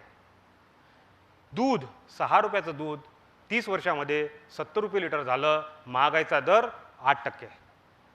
मग आपल्याला लक्षात आलं की वर्षानुवर्ष महागाई कोणत्या रेटने वाढत चालली आहे? 8, 9, 10 या दरम्यान वाढत चाललेली आहे. हे कळलं आपल्याला. महागाईचा दर काय? तर 8, 9, 10च्या आसपास असेल असं आपण कन्क्लूड करू. तर आपण असा विचार करू, याचा ॲव्हरेज जर 7 काढला तर ही महागाई नेमकी करते काय आहे? समजा जर माझ्याकडे 30 वर्षापूर्वी 1 लाख रुपये राहिले असते, तर 30 वर्षानंतर त्या 1 लाखाची किंमत 10,000 झाली असती. याचाच अर्थ असा, 30 वर्षापूर्वी जर मला 1 लाख रुपये मध्ये 10 वस्तू भेटत होत्या, तर 30 वर्षानंतर एकच वस्तू भेटते आहे. म्हणजे मी माझ्या आनंदामध्ये कॉम्प्रोमाइज करतो आहे. हे कोण करतं आहे? महागाई. हे जी महागाई आहे ना, ही आपल्या सेव्हिंगला कुरतडते आहे. पहिले 10 वस्तू घेऊ शकत होतो, आता मी एकच वस्तू घेऊ शकत आहे बिकॉज ऑफ दिस महागाई. या उंदराला मारणं शक्य नाही, पण आपल्याला लढावं लागेल. ठीक आहे, चला आपण थोडंसं व्हिज्युअलाइज करून घेऊ. हे सगळं आपण टेक्निकल बघितलं. 1971ची किराणा पावती आहे. तेल 4 रुपये 50 पैसे शेंगदाणा तेल होतं. आज काय आहे विचार करा. त्यानंतर बटाटे वगैरे 60 पैसे किलो, टमाटर 60 पैसे किलो आहे. आज टमाटर काय भाव आहे आपल्याला माहिती आहे. ठीक आहे. हे नंतर मी एंटरटेनमेंट 9 रुपये 75 पैसे पॉपकॉर्न आणि एअरकूल्ड बॉक्समध्ये बसून मी पिक्चर बघत होतो. आता मला जर पिक्चर बघायचा असेल आणि पॉपकॉर्न खायचा असेल तर किती पैसे द्यावे लागतात हा अंदाज तुम्हाला आहे. ही महागाई आहे. रेस्टॉरंट शाही पनीर 1985 मध्ये 8 रुपये प्लेट होतं. आज शाही पनीर काय प्लेट आहे तुम्हाला माहिती आहे. ठीक आहे. त्यानंतर रोटी 70 पैशाची होती, आज रोटी कितीला भेटते? किंवा दाल मखानी 5 रुपये प्लेट होती, 5 रुपये प्लेट. हा आपल्याला व्हिज्युअलाइज करायचं होतं. आता तिसरं, हे तर झालं पास्ट. मला फ्युचरचं सांगा, फ्युचरमध्ये काय होणार आहे? तर इथे 3-4 केसेस आहे, पण आपण एकाच केसचं उत्तर तुमच्याकडनं अपेक्षित आहे. जो नियरेस्ट आणि परफेक्ट उत्तर देईन त्याला पुन्हा चॉकलेट भेटणार आहे. हा चॉकलेटचा प्रश्न आहे. ठीक आहे, रेडी? काय आहे? समजा 30 वर्षाची व्यक्ती इथे आहे. त्याचा आजचा घरचा खर्च, घर चालवण्याचा खर्च किती आहे? 25,000 रुपये आहे. तो 30 वर्षांनी रिटायर्ड होणार आहे. 60व्या वर्षी पण हीच जर लाईफस्टाईल त्याला जगायची असेल तर त्याचा महिन्याचा खर्च किती होईल? 25,000वरनं तो कितीवर जाईल? पटापट उत्तर द्यायचे आहे. 75,000, 1 लाख, 2 लाख, 90 ते 95,000, 1.5 लाख, 2 लाख, 2.5 लाख, 25 लाख, 1,25,000. परफेक्शन म्हणजे एकदम ॲक्युरेट उत्तर यायला लागलं. 1,25,000. 2.5 लाख कोणी म्हटलं होतं? इथे कोणीतरी म्हटलं होतं 2.5 लाख. तुम्ही म्हटलं? Chocolate goes to you. Exact उत्तर आहे 2.5 लाख रुपये पर महिना याचा खर्च होणार आहे या व्यक्तीचा. चॉकलेट. वा, टाळ्या झाल्या पाहिजे. किती जागरूक लोक आहे आपण की 30 वर्षांनी 2.5 लाख रुपये खर्च होणार आहे, मला प्लॅनिंग करायचं आहे. हे 2.5 लाख रुपये कुठून आणायचे तिथेच ठेव. क्लिअर? हे बाकीचे एक्झाम्पल आहे. आपल्याला 2.5 लाखाची तयारी करायची आहे. आज जर माझा 25,000 रुपये खर्च असेल, 60व्या वर्षी मला 2.5 लाख रुपये खर्च येणार आहे. वेगवेगळे केसेस मी तुम्हाला इथे मेन्शन केलेले आहे. आता understanding investment and asset class. आता इन्व्हेस्टमेंट म्हणजे काय? मला माझी सेव्हिंग केव्हा खर्च करायची आहे? फ्युचरमध्ये. बरोबर ना? आताच बघितलं फ्युचरमध्ये. मग मला फ्युचरमध्ये खर्च करायचे तर तोपर्यंत कुठेतरी तर ठेवावं लागेल. बरोबर आहे, कुठेतरी ठेवावं लागेल. माझी हे इन्कमचा पोर्शन आहे सेव्हिंग, मला फ्युचरमध्ये खर्च करायचा आहे, पण याच्या मधल्या वेळेमध्ये मला कुठेतरी तर ठेवायचं आहे. या ठेवण्याला म्हणतात, ठेवण्याच्या प्रोसेसला म्हणतात इन्व्हेस्टमेंट. इन्व्हेस्टमेंट करणं, हे करणं काही कॉम्प्लिकेटेड नाही आहे. जोपर्यंत मला खर्च करायचा नाही तोपर्यंत मी जिथे ठेवतो त्याला म्हणायचं इन्व्हेस्टमेंट. कुठे कुठे ठेवतो? साडी कवर, कपबोर्डमधलं ते सिक्रेट चेंबर, तांदळाची बरणी, जे काही असेल, गुल्लक, हे काय झाली आपली इन्व्हेस्टमेंट. आता आपण जिथे हे पैसे ठेवतो त्याला काय म्हणायचं? ॲसेट. पण ॲसेट म्हणण्यासाठी त्याच्याकडे या खालील 2 पैकी एक तरी कॅरेक्टरिस्टिक असली पाहिजे. कोणती? दोन्हीच असल्या तर खूपच चांगलं. एक तर त्यांनी स्वतःची पॉवर, स्वतःची व्हॅल्यू वाढवली पाहिजे, तरच आपण त्याला ॲसेट म्हणू. किंवा त्याच्यामध्ये एवढी ताकद पाहिजे की त्याने मला रेग्युलर इन्कम करून देता आलं पाहिजे त्या ॲसेटला, तेव्हाच आम्ही त्याला ॲसेट म्हणू. मग ट्रेडिशनली अशा कोणत्या कोणत्या ॲसेट होत्या जे आपल्याला वाटत होत्या की ते ॲसेट आहे? गुल्लक आपल्याला करून देणार आहे रेग्युलर इन्कम? नाही. म्हणजे गुल्लक ॲसेट आहे का? नाही. सिक्रेट चेंबर ॲसेट आहे का? नाही. दोन्ही प्रॉपर्टीज नाही आहे. तर मग कोणत्या कोणत्या होत्या? गोल्ड होतं, gold, gold, silver, bank FD, correct, जागा म्हणजे लँड, रेंटवरची प्रॉपर्टी, कमर्शियल प्रॉपर्टी घेतली, रेग्युलर इन्कम देत आहे, दर महिन्याला मला इन्कम भेटत आहे, आणि नंतर शेवटचं शेअर्स, इक्विटी, सेन्सेक्स, काही पण म्हणू. ह्या ॲसेट्स आहे. या ॲसेटमध्ये काय ताकद आहे? एकतर ते मला रेग्युलर इन्कम करून देऊ शकतात किंवा काय करून देऊ शकतात? ते स्वतःची व्हॅल्यू वाढवू शकतात. सोन्याने स्वतःची व्हॅल्यू वाढवलेली आहे, बरोबर ना? म्हणून त्याला आपण ॲसेट म्हणायचं. गुल्लक हा आपला ॲसेट नाही. आता मला जर हे सगळे ॲसेट क्लास जर कम्पेअर करायचे असेल तर मी कसा कम्पेअर करेन? एका प्लॅटफॉर्मवर आणून कम्पेअर करावं लागेल ना. भाऊ तू किती रिटर्न दिला, तू किती रिटर्न दिला, तू किती रिटर्न दिला, तेव्हाच मला कळेल. अदरवाईज कळणारच नाही यांचा परफॉर्मन्स कसा आहे. तर आपण काय केलं? 40 वर्षाचा हिशोब काढला. या 40 वर्षाच्या हिशोबामध्ये बघितलं की सिल्वरनी कसं काम केलं, कसा रिटर्न दिला. रिटर्न म्हणजे माहिती आहे ना आपल्याला, परतावा. आपण एखादी गोष्ट दिल्यानंतर त्याच्या बदल्यात काय भेटत आहे, आणि रिटर्न कसा मोजायचा? रेट ऑफ इंटरेस्ट किंवा रेट ऑफ रिटर्नमध्ये, ॲन्युअल रेट ऑफ रिटर्न. तर सोन्याने मला काय रिटर्न दिला 40 वर्षामध्ये? 9%. मी राऊंड ऑफ करतोय, 9% ॲन्युअलाइज रिटर्न दिलेला आहे सोन्याने. सोनं म्हणजे काय? गोल्ड. सोन्या नाही, गोल्ड, करेक्ट. दुसरं सिल्वरनी 8.5%. तिसरा कोणता होता आपला? Bank deposit 8.5%. त्यानंतर कंपनी डिपॉझिट, जशी बँक डिपॉझिट जशी कंपन्या पण डिपॉझिट घेतात ते 1% जास्त देतात, तेव्हाच आपण जाऊ की नाही कॉर्पोरेटमध्ये. तर त्यांनी 9.5% रिटर्न दिला. आणि सर्वात शेवटी आहे सेन्सेक्स किंवा इक्विटी. याने किती रिटर्न दिला सांगा मला? 15% दिला. आता तुम्ही म्हणाले यार हे नाही समजून झालं, हे 4, 7, 8, 8, 15 याच्यात काही मजा नाही, काही समजून नाही राहिलं. मग आपल्याला काय करायचं होतं? आपल्या सेव्हिंगची परचेस पॉवर वाढवायची होती. तर या सगळ्यांनी माझी परचेस पॉवर कशी वाढवून दिली सेव्हिंगची हे बघू. हे लवकर इझिली कळेल. हे तुमच्यासमोर एक्झाम्पल आहे. समजा मी गोल्ड 40 वर्षापूर्वी 1000चं गोल्ड जर घेऊन ठेवून दिलं असतं आणि लॉकरमध्ये ठेवलं असतं, आणि आज ते जर मी विकायला काढलं असतं, तर या सोन्याने माझी 1000ची किती किंमत करून दिली असती? 28,000. 28 गुणा व्हॅल्यू वाढवून दिली असती. परचेस पॉवर किती वाढवून दिली? 28 गुणा. किती रिटर्न दिला होता? 9% रिटर्न दिला होता. 9% रिटर्न दिला तर त्याने 28 गुणा करून दिली. लक्षात ठेवा. सिल्वरने 8.5% रिटर्न दिला होता, त्यांनी परचेस पॉवर किती करून दिली? 25,000. 1000चे 25,000 करून दिले. नंतर बँक FD त्यांनी पण 1000चे 25,000च करून दिले, म्हणजे 25 गुणा करून दिले. कंपनी FDनी 1% जास्त दिला होता, बरोबर आहे. तर 1% जास्त दिला तर त्यांनी किती केलं? 36 गुणा, 36,000 करून दिले. आणि आधी किती जास्त दिले होते रिटर्न? 6-7% जास्त दिले होते ना 9 पेक्षा. आता माझा प्रश्न आहे तुम्हाला, 15% जर रिटर्न आला असेल तर या 1000चे 40 वर्षामध्ये किती झाले असेल? 5 लाख, 1, 6 लाख, 10 लाख, 1 करोड. आता लोकांना कळलं की यार उत्तर मोठे मोठे दिले तर फायदे आहे. आपण प्रोबॅबिलिटी प्रमाणे तिथपर्यंत पोहोचतोच आहे. किती? 1.5 लाख. हे चॉकलेट माझ्याचकडे राहणार आहे. किती? क्वेश्चन समजला नाही? Okay, very good. हे सगळं विचारून घ्या, हा फार महत्त्वाचा आहे आपल्याला. मी काय म्हणतो, मी वेगवेगळ्या ॲसेटमध्ये पैसे ठेवलेले आहे. पैसे कशासाठी ठेवले? त्याचा परचेस पॉवर वाढला पाहिजे, त्याचा पॉवर वाढला पाहिजे, बरोबर आहे.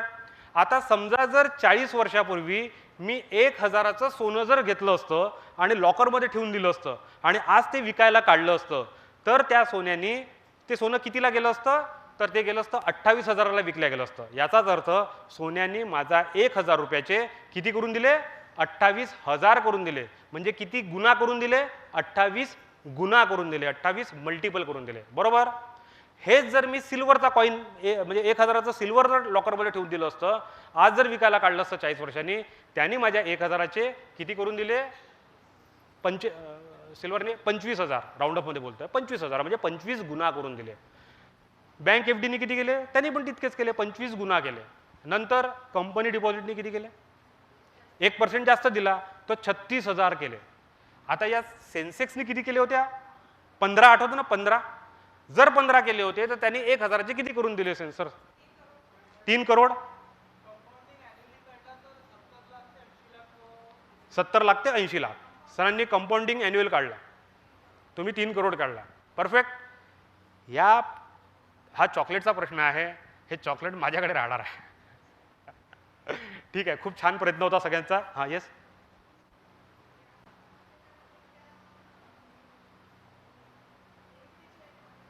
हो, एकदम परफेक्ट. पण डाटा काय सांगतो? त्यांनी 15% रिटर्न दिलेला आहे. जर 15% रिटर्न दिला आहे तर काय, तो खालवर काय होतं ते नंतर पाहू.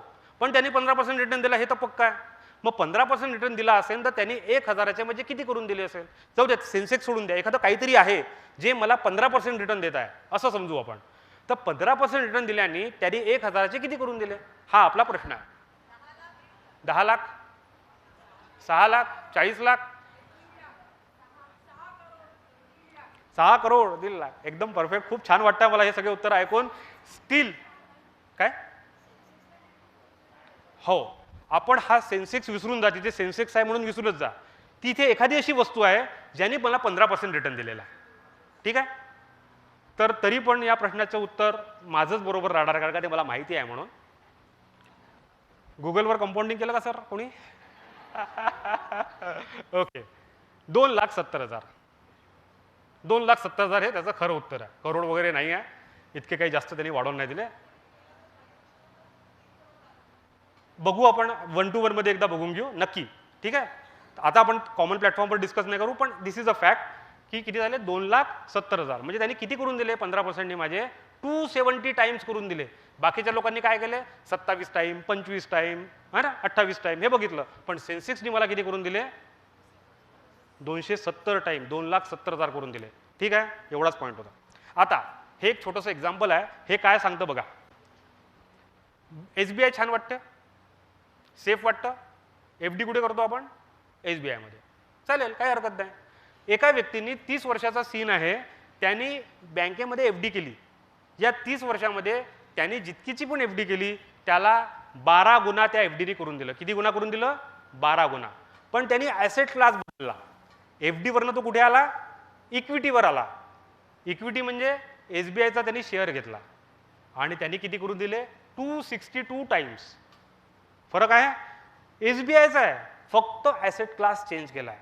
इथे आपल्याला काही मी रिकमेंड नाही करत शेअर बिअर वगैरे, पण आपल्याला हे व्हिज्युअलाइज करायचं आहे की मी फक्त ॲसेट क्लास चेंज केला माझ्या कम्फर्ट झोनमध्ये, पण तरी पण ही मॅजिक माझ्या आयुष्यामध्ये होते आहे मल्टिपलची. का बरं?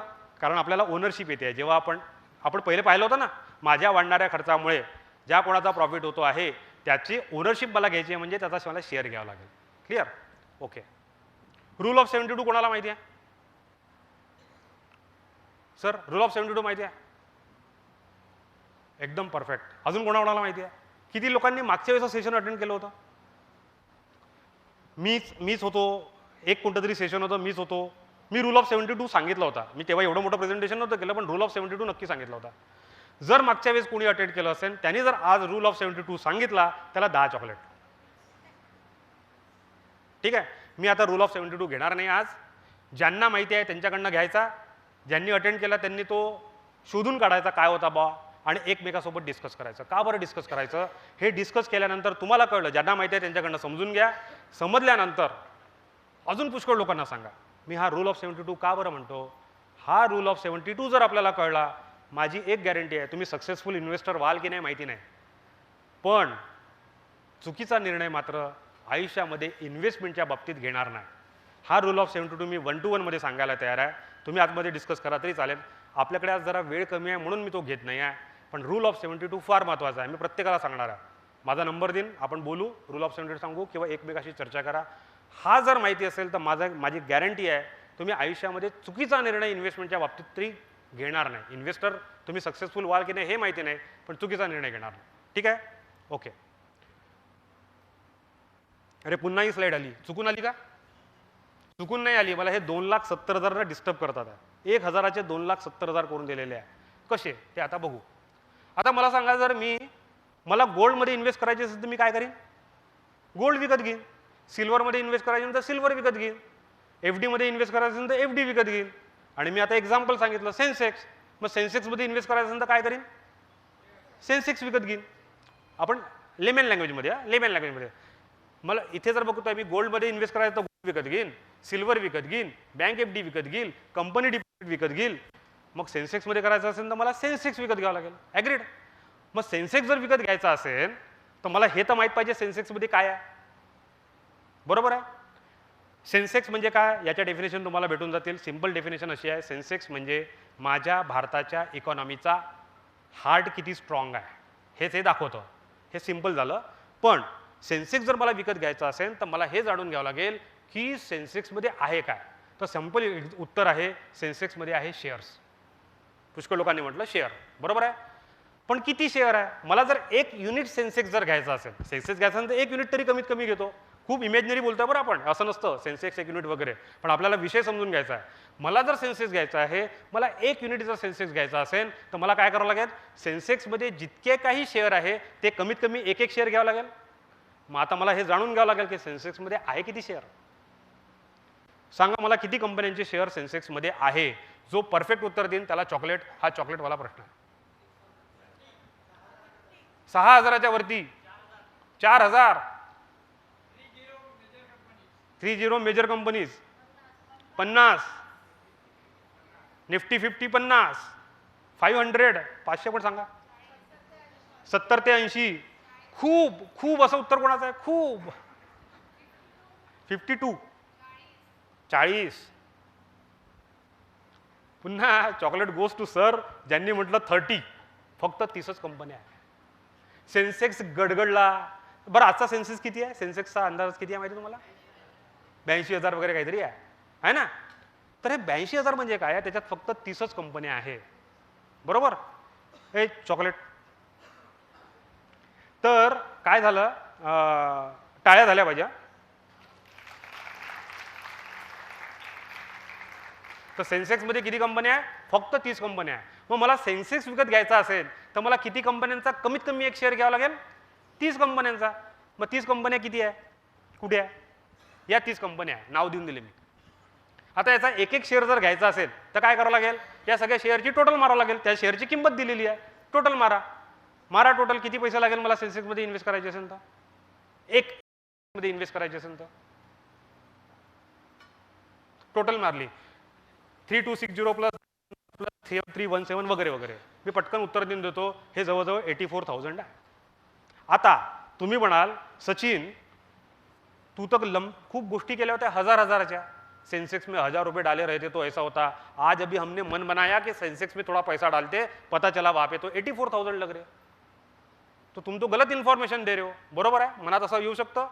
मी तुम्हाला आत्ताच तुमची मनाची तयारी झाली असेल की चला यार सेन्सेक्समध्ये टाकू. 15% रिटर्न दिलेला आहे. 1,000चे 2,70,000 करून दिलेले आहे. पण मी घ्यायला जातो तर मला कळतंय तिला मला 84,000 रुपये लागतात. मग आता काय करायचं. आपण सगळे हुशार लोक आहोत. मग आपण काय करणार, एक काम करू. 84ला आपण 80 म्हणू, म्हणजे पटापट आपल्याला करता येईल. मग आपण काय करू, सर इथे एक भांडं आणा बरं. इथे भांडं ठेवा. आपण सगळे मिळून 80,000 रुपये तयार करू. काय प्रॉब्लेम आहे. मग कोणी 5,000 देईन, कोणी 500 देईन, कोणी 100 देईन, कोणी 10,000 देईन, कोणी 20,000 देईन. असं करून या भांड्यामध्ये किती आले, 80,000 आले. मग आपण सेन्सेस घेऊ शकू, नक्कीच घेऊ शकू. 80,000 आहे माझ्याकडे, 80,000 रुपये लागतात सेन्सेस घ्यायला. मग एखाद्या हुशार माणसाला आपल्याचपैकी किंवा कोणता दुसरा हुशार माणूस असेल त्याला काय म्हणू, भाऊ मला सेन्सेस घेऊन दे. सेन्सेस घेऊन दे. 6 महिने थांबलो, त्या 80,000चे 1,20,000 रुपये झाले. किती झाले, 1,20,000. मग आपण सगळ्यांनी काय ठरवलं, अरे 1,20,000 झाले, आता आपले पैसे वापस घेऊ. मग त्याच माणसाला सांगू, अरे ते सेन्सेक्स विकून दे बरं, आमच्यासाठी घेतला होता एक सेन्सेक्स, तो विकत घे, विकून दे आणि पैसे मला वापस आण. त्या माणसाने काय केलं, तिथले घेतले पैसे, तो सेन्सेक्स विकला आणि काय केलं, पुन्हा मी म्हणतो शब्द म्हणजे आपण फार रॉ बोलतोय बरं. असं नका सांगू याला माहितीच नाही बाबा सेन्सेक्स असा विकत घेता येत नाही वगैरे वगैरे, असं नका समजू. हां, आपल्याला रॉ समजायचं एकदम. तर तो विकला. विकल्यानंतर किती पैसे आले, 1,20,000. पुन्हा भांड्यामध्ये आले आपल्या 1,20,000. मग आता हे वाटायचे आहे. कसे वाटणार, प्रत्येकाला इक्वल भेटेल का, नाही. ज्यांनी 1,000 दिले त्याला किती भेटेल, 1,500. ज्यांनी 100 दिले त्याला 150. ज्यांनी 200 भरले त्याला 300. ज्यांनी 20,000 भरले त्याला 30,000. खूप सिंपल आहे. हे सही आहे की नाही, ये सही है क्या, ये सही है क्या, हा या ना. हां बरोबर ना. मला सेन्सेक्समध्ये एंट्री करायची आहे. माझ्याकडे 80,000 नाही आहे, माझ्याकडे 1,000 आहे, तरी पण मी एंट्री करतो. मी 200 आहे तरी पण मी एंट्री करतो आणि मला सेन्सेक्सचा बेनिफिट भेटतो. ये बहुत बढ़िया है, ये सही भी है. याला काय म्हणतात? Mutual fund. Perfect. This is called mutual fund. म्हणून तुम्ही पुष्कळ ठिकाणी ॲडव्हर्टाईज पाहिली असेल. काय ॲडव्हर्टाईज असते? Mutual fund. का बरं सही आहे? हे असं आहे, 100 रुपयाच्या माणसाला पण म्युच्युअल फंड म्हणजे म्युच्युअल फंडच्या माध्यमातून सेन्सेक्समध्ये एंट्री भेटते आणि सेन्सेक्सचे जे 15% वाले रिटर्न होते ते त्याला भेटू शकतात. म्हणून म्युच्युअल फंड सही आहे. पण अजूनही असा जोर नाही होऊन झाला. म्युच्युअल फंड करा इन्व्हेस्टमेंट. नाही सर, ते पुढे काहीतरी म्हणतात ना, ते महत्त्वाचं आहे. It is subject to market risk वगैरे वगैरे. मार्केट रिस्क बरोबर आहे की नाही? तर आता सध्या पुरतीच आपण म्युच्युअल फंड सहीवर पोहोचलेलो आहे.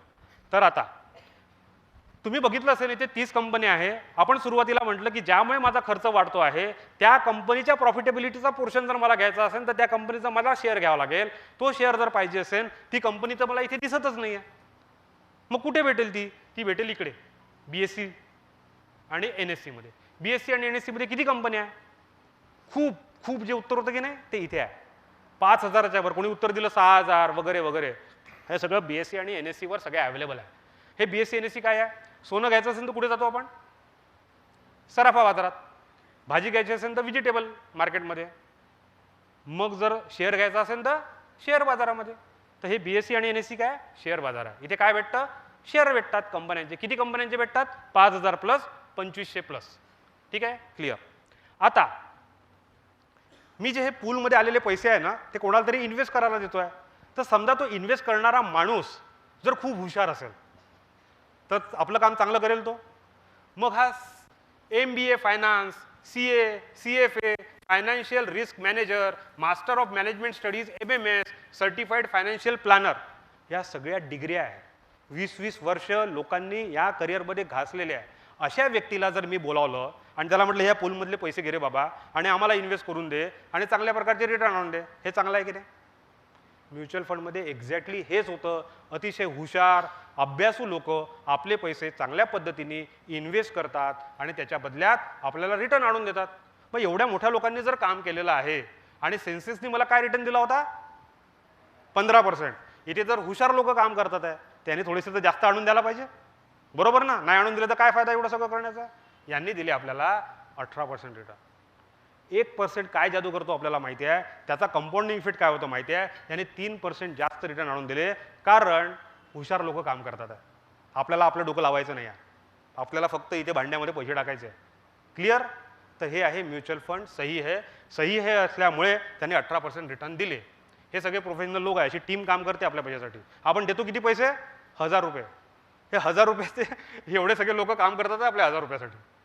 हे सही आहे की नाही? काय वाईट आहे याच्यामध्ये? आपल्याला रमेश नाही बनायचं आहे. 10,000चे 50,000 नाही करायचे.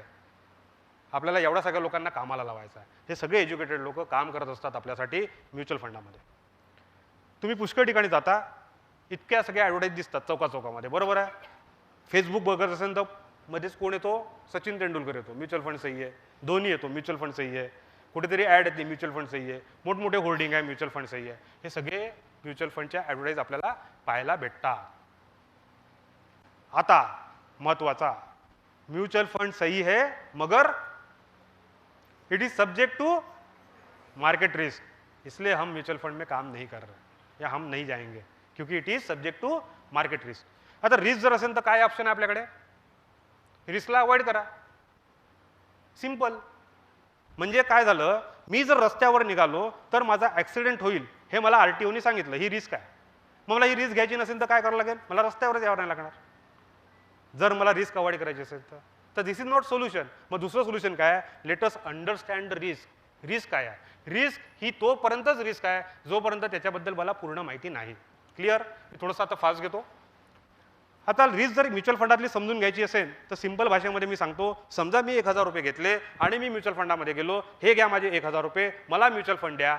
तर म्युच्युअल फंडवाले काय करतात? आपल्याला युनिट देतात. सिंपल भाषेमध्ये, आपण जास्त डिटेल नाही राहणार आहे. आपल्याला युनिट देतात. मी 1000 रुपये दिले, त्याने मला किती युनिट दिले? 100 युनिट दिले. तर एका युनिटची किती किंमत झाली? 10. सिंपल. समजा मी म्युच्युअल फंडाकडे गेलो, 1000 रुपये दिले आणि त्यांनी म्हटलं माझ्या युनिटचा रेट 10 आहे, तर मला किती युनिट भेटतील? 100. खूप सिंपल आहे.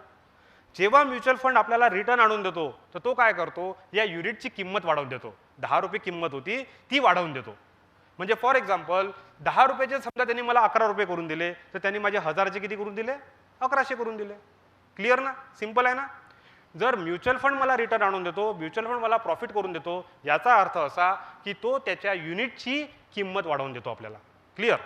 आता हे 2 स्टेटमेंट आहे, कॉमन स्टेटमेंट आहे, फक्त आपण इन्व्हर्स केलेले आहे त्याला. समजा माझ्या युनिटचे 10 रुपयाचा युनिट 10 वर्षामध्ये 23 रुपये 58 पैशाचा झाला, तर मला त्या म्युच्युअल फंडाने 10% ॲन्युलाइज रिटर्न दिला. मी एकदा रिपीट करतो, कन्फ्यूज होऊ नका. समजा 10 रुपयाचा युनिट 10 वर्षामध्ये 23 रुपये 58 पैशाचा झाला, तर त्या म्युच्युअल फंडाने मला किती रिटर्न दिला, दर वर्षाला 10%. लक्षात आलं. याचं उलटं, समजा म्युच्युअल फंडाने मला 10% रिटर्न दिला, तर त्यांनी 10 रुपयाचा युनिट 10 वर्षामध्ये किती करून दिला, 23 रुपये 58 पैसे करून दिला. बरोबर ना. माझा उद्देश काय आहे, 10 रुपयाचे 23 रुपये 58 पैसे होणे. आता हे 23 रुपये 58 पैसे होणे याच्यासाठी 2 मार्ग आहे, मी असं किंवा असं, पण अल्टिमेट माझं टार्गेट काय आहे, 10 रुपयाचे 23 रुपये 58 पैसे होणे. आता हे 2 जे मार्ग आहे हे आपण समजून घेऊ एका एक्झाम्पलने. कोण आहे, गजानन महाराज शेगावचे. बरोबर. आता वृषालीताई जे आपले आहे त्यांनी अनाऊन्स केलं की आपण सगळे ब्रह्मवादिनीतर्फे कुठे चाललो आहे, शेगावला चाललो आहे.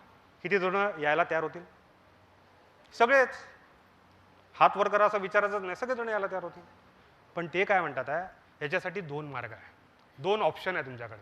कोणता ऑप्शन, तर एक पहिला 2 ऑप्शन आहे, त्या 2 ऑप्शनपैकी कोणताही ऑप्शन निवडा.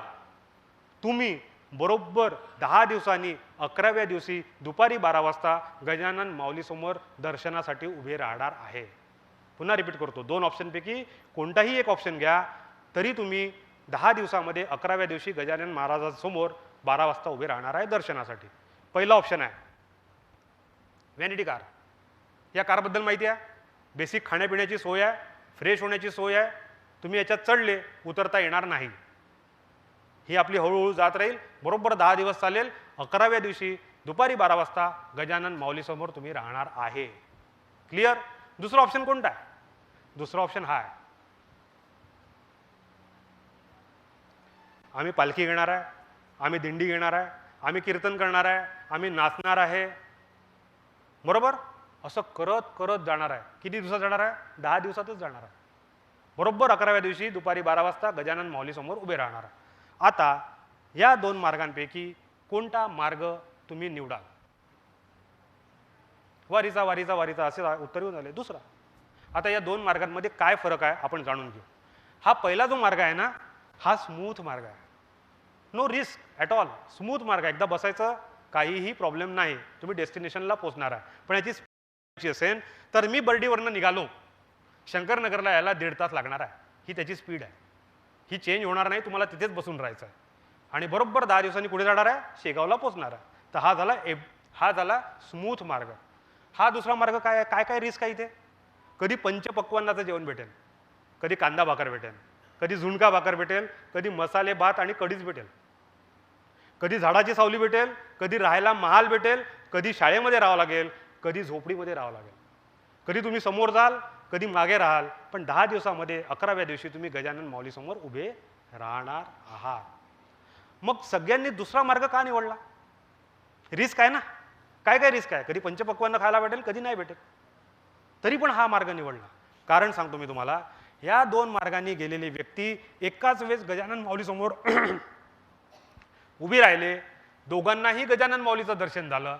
कोणाला जास्त आनंद होणार आहे, वारीवाल्याला. दर्शन तर गजानन माऊलीचंच आहे, आनंद मात्र दुसऱ्याला जास्त आहे. बरोबर आहे. एक्झॅक्टली हा जो स्मूथ मार्ग आहे, हा FDचा मार्ग आहे, हा म्युच्युअल फंडाचा मार्ग आहे. आता जेव्हा जेव्हा म्युच्युअल फंडाचा विचार कराल, वारीचा विचार करायचा आहे. वारीमध्ये जी रिस्क आहे तेवढीच म्युच्युअल फंडामध्ये आहे. काय रिस्क होती वारीमध्ये, कधी पंचपक्वान्नाचं खायला भेटेल, कधी कांदा भाकर खायला भेटेल, कधी मीठ भाकर खायला भेटेल. एवढी जर तयारी असेल, you can enjoy the mutual fund. Subject to market risk म्हणजे एवढीच रिस्क आहे. क्लिअर. आता याच्यात गंमत सांगतो मी तुम्हाला. व्हॅनिटी कारमध्ये बसलेला माणूस काय करेल, यांच्याकडे पाहिल, तोही त्या स्पीडने चाललेला आहे, पाहतोय. त्याला दिसतंय रे यार पंचपक्वान्नाचे आज मेजवानी झाली, त्याला कसं दुःख होत आहे, अरे यार बहुत ऐश कर रे यार, मैं भी गया रहता तो अच्छा रहता. पुढे गेल्यानंतर एक दिवस त्यांना शिळी भाकर भेटत आहे. मग हा काय म्हणतो, अच्छा हुआ मैं नहीं गया. बरोबर आहे. तर एफ डी करणाऱ्या माणसाला म्युच्युअल फंड वाल्या माणसासोबत नेहमीच असं वाटत असतं. कधी तो खूप कमवतो, अरे बाप रे क्या कमा रहा है, अरे अच्छा हुआ मैं नहीं गया, असं काहीतरी चालू असतं. हे जास्त कोरिलेट करायचं फक्त आपल्याला. आता हे जे ब्ल्यू कलर दिसतोय ना, हा एफ डीचा मार्ग आहे. कसा आहे, स्मूथ. हा दुसरा जो आहे हा दुसरा मार्ग आहे. दोन्हीमध्ये 10 रुपयाचे 23 रुपये 58 पैसे होत आहे. पण आपण बघितलं वारीच्या मार्गाने गेलं तर आपल्याला वेगळा आनंद होतो. म्युच्युअल फंडामध्ये काय होतं बघू, डावीकडचा पोर्शन आहे हा एफ डीचा प्रवास आहे पिवळावाला, याच्यामध्ये सर्वात शेवटी प्रॉफिट होतो आहे 6,000 रुपये. पण जर मी हा रफ मार्ग रिस्कवाला मार्ग जर वापरला तर मला प्रॉफिट होत आहे 8,500 रुपये, 2,500 रुपये प्रॉफिट जास्त होत आहे. म्हणजे गजानन महाराजांच्या दर्शनानंतर जो वेगळा आनंद होणार आहे ना, तो हा 2,500चा आहे म्युच्युअल फंडामध्ये. लक्षात आलं. म्हणून जर मी रिस्कवाला मार्ग निवडला, व्यवस्थित शनै शनै शनै शनै जर मी मार्गक्रमण करत राहिलो तर मला हा आनंद भेटू शकतो. अल्टिमेटली मी 10 रुपयापासून माझं डेस्टिनेशन तर फिक्स आहे. क्लिअर? ओके. आपला ग्राफ कसा होता, पहिले सरळ होता, हा कसा आहे वर चढणार आहे. म्हणजे जिवंत ग्राफ वर चढणार आहे. आवडतंय की नाही, ग्रोथ पण होत आहे, जिवंतपणा पण आहे. सेन्सेक्स पण असाच आहे, जिवंत आहे. असं आहे म्हणजे जिवंत आहे आणि त्याची ग्रोथ पण होते. त्यामुळे सेन्सेक्स आपल्यासाठी नेहमी चांगला. आता म्युच्युअल फंडबद्दल ऐकलं, म्युच्युअल फंडबद्दल थोडंसं जाणून घेऊ.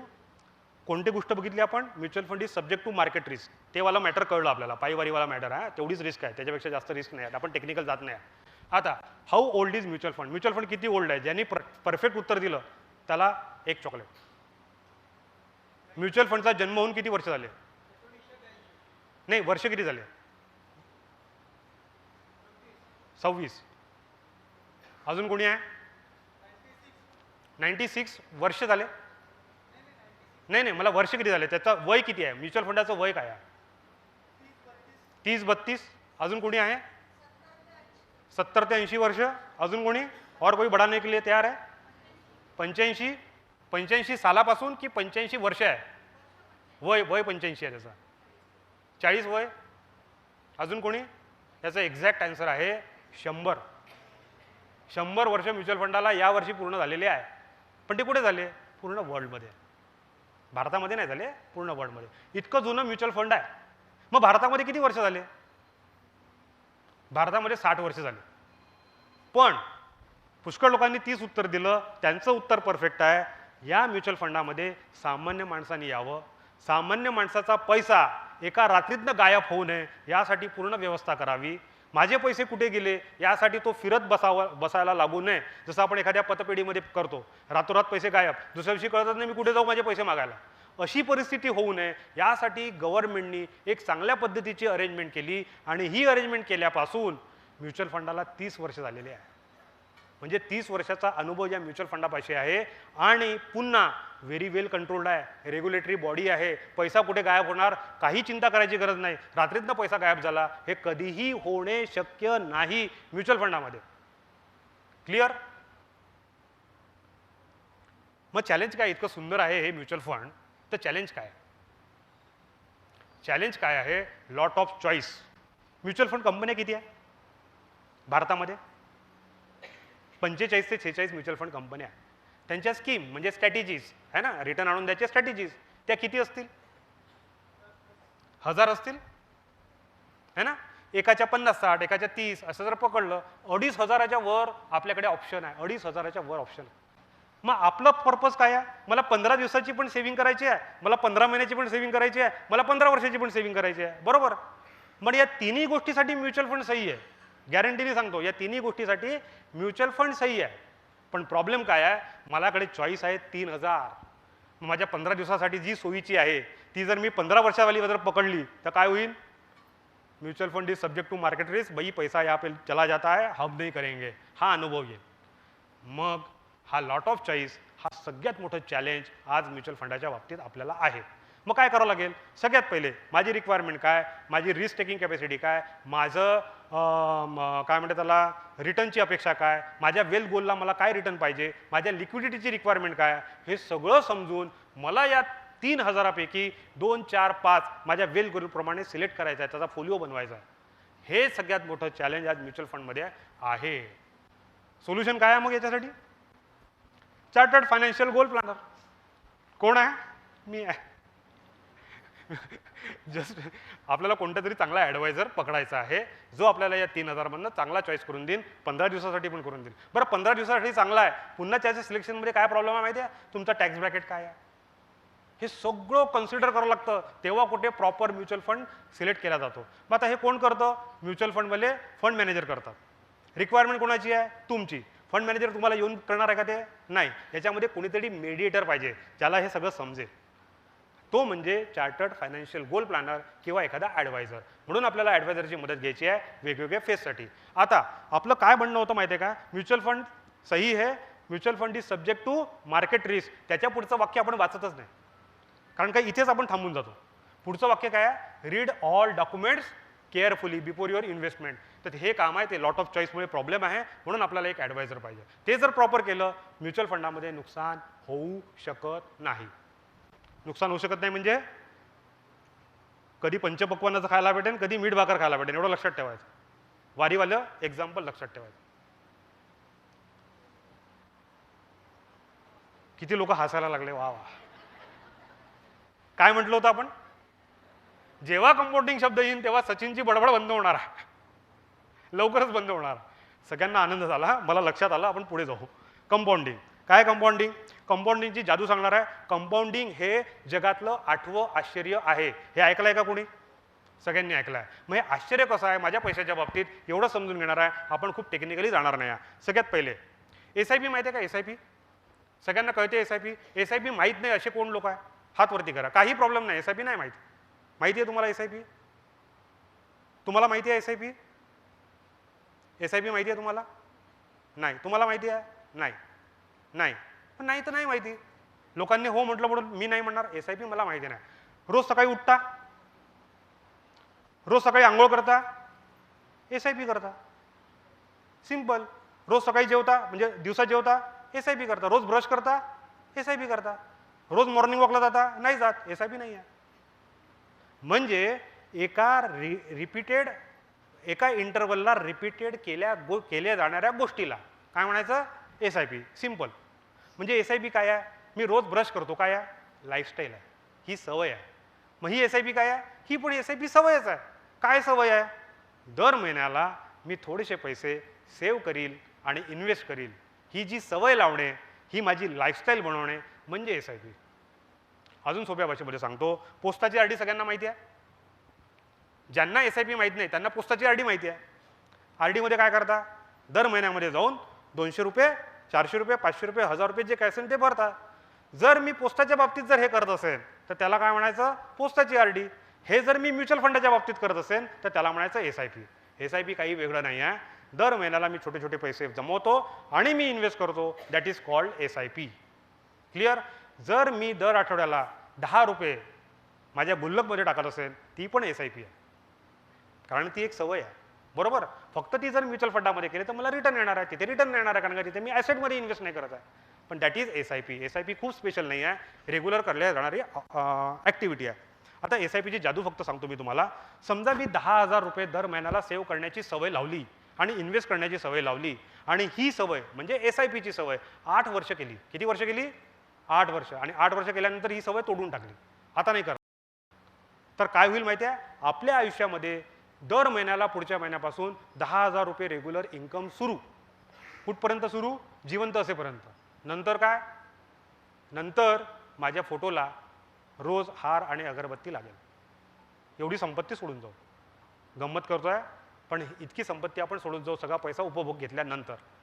आता मी समजा हे 8 वर्ष केलं. 8 वर्षाच्या ऐवजी काय करतो? मी 10 वर्ष करतो. तर माझं हे जे इन्कम आहे ना 15,000 रुपये होऊ शकतं, म्हणजे 1.5 होऊ शकतं. हे जर मी 12 वर्ष केलं तर माझं इन्कम किती होऊ शकतं? 3 होऊ शकतं. समजा जर मी हे 15 वर्ष केलं, 12 वर्ष केलं तर 2 होऊ शकतं. मी जर 15 वर्ष केलं तर 3 होऊ शकतं. जर मी हे 20 वर्ष केलं आणि करणं बंद केलं तर 10,000च्या SIPच्या ऐवजी मला 50,000 रुपये दर महिन्याला इन्कम सुरू होतं. कुठपर्यंत? मी जिवंत असेपर्यंत. नंतर काय? ते पैसे मी व्यवस्थित सोडून जाईन नेक्स्ट जनरेशनसाठी. ही सगळी जादू आहे. आता जादू काय आहे मी सांगतो याच्यामध्ये गंमत. मला पैसे 5 पट करायचे आहे, इन्कम किती करायचं आहे 5 पट. मग वेळ किती करायला पाहिजे? नॅचरली मी 5 पट करायला पाहिजे, पण मला वेळ किती करावा लागत आहे? 2.5 पट. जस्ट नोट करा, मी इन्कम माझं 5 पट जर करायचं असेल तर मला वेळ 2.5 पट करावा लागतो. हा फक्त कारण, याच्या मागचं कारण काय आहे? कंपाऊंडिंग. ही कंपाऊंडिंगची जादू आहे. याच्या पलीकडे गेलं तर इतकं काही कंपाऊंडिंग होतं आपल्याला विश्वासच नाही वाटणार. आपण फक्त इतकंच एक्झाम्पल घेतलं आहे. म्हणजेच कंपाऊंडिंगनी काय होतं, माझं इन्कम जर मला 5 पट करायचं असेल तर मला वेळ 5 पट करायची गरज नाही, मी फक्त 2.5 पट जरी वेळ केला तरी मला हे सगळं शक्य आहे. दुसरं कंपाऊंडिंगचं एक्झाम्पल, इथे पुष्कळ लोक सिनियर लोक आहेत, त्यामुळे सचिन किती चिल्लर गोष्टी करतो रे तू, 10,000च्या वगैरे वगैरे दर महिन्याच्या. आमच्याकडे तर करोडो रुपये आहे, आमच्याकडे तर लाखो रुपये आहे. मग हे कंपाऊंडिंग माझ्यासाठी आहे का? यस, त्यांच्यासाठी पण कंपाऊंडिंग आहे. तुम्ही म्युच्युअल फंडामध्ये आले, प्रॉपर ॲडवायझर जर सिलेक्ट केला, चार्टर्ड फायनान्शियल गोल प्लॅनरला जर कॉन्टॅक्ट केला आणि तुमचं जर प्लॅनिंग करून घेतलं, कंपाऊंडिंगची जादू इथे पण भेटणार आहे. कशी भेटणार आहे? छोटंसं एक्झाम्पल देतो. मी 10 लाख रुपये कुठे ठेवले? बँकेमध्ये ठेवले. मला 5,000 रुपये दर महिन्याला भेटायला लागले. असं जर मी 10 वर्ष केलं तर 10 वर्षामध्ये मी 6 लाख रुपये बाहेर काढतो. क्लिअर? आणि माझ्या 10 लाखाचे किती होतात? 10 लाखच राहतात. पण हेच जर म्युच्युअल फंडामध्ये मी जर प्रॉपरली प्लॅनिंग केलं, मी 10 लाख रुपये ठेवतो, 5,000 रुपये महिना काढतो, 10 वर्ष करतो, 6 लाख रुपये घेतो, माझ्या 10 लाख रुपयाचे 25 लाख रुपये होतात. हे का बरं शक्य झालं? It is because of the compounding. म्हणजे कंपाऊंडिंग फक्त SIP मध्ये नाही, कंपाऊंडिंग कुठे आहे? माझ्या लमसम इन्व्हेस्टमेंटमध्ये पण आहे.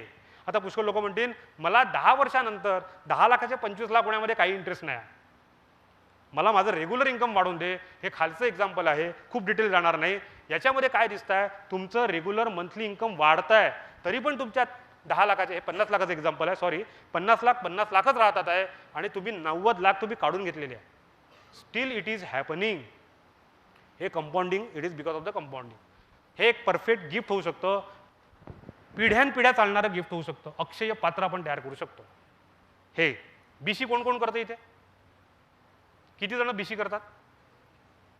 सगळेच जण करत असतील किंवा प्रत्येकाच्या घरी तरी होत असेल, एक कोणीतरी एक मेंबर करत असेल. BC करणं वाईट आहे की चांगलं आहे? चांगला आहे ना? हा म्हणतोय चांगला आहे, हा पण BC करतोय. का बरं चांगला आहे? चांगला आहे तर काहीतरी कारण असेल. हे BC का बरं चांगला आहे? लेडीज पॉईंट ऑफ व्ह्यूनी पार्टी करायला भेटते. एक हा जोक सपाट. दुसरा महत्त्वाचा पॉईंट काय माहिती आहे का? मला एकाच वेळेस पैसे भेटतात, माझी कोणती तरी गरज पूर्ण होते, म्हणून BC चांगली आहे. कोणी म्हटलं वाईट आहे? पण आपण एक एक्झाम्पल करू.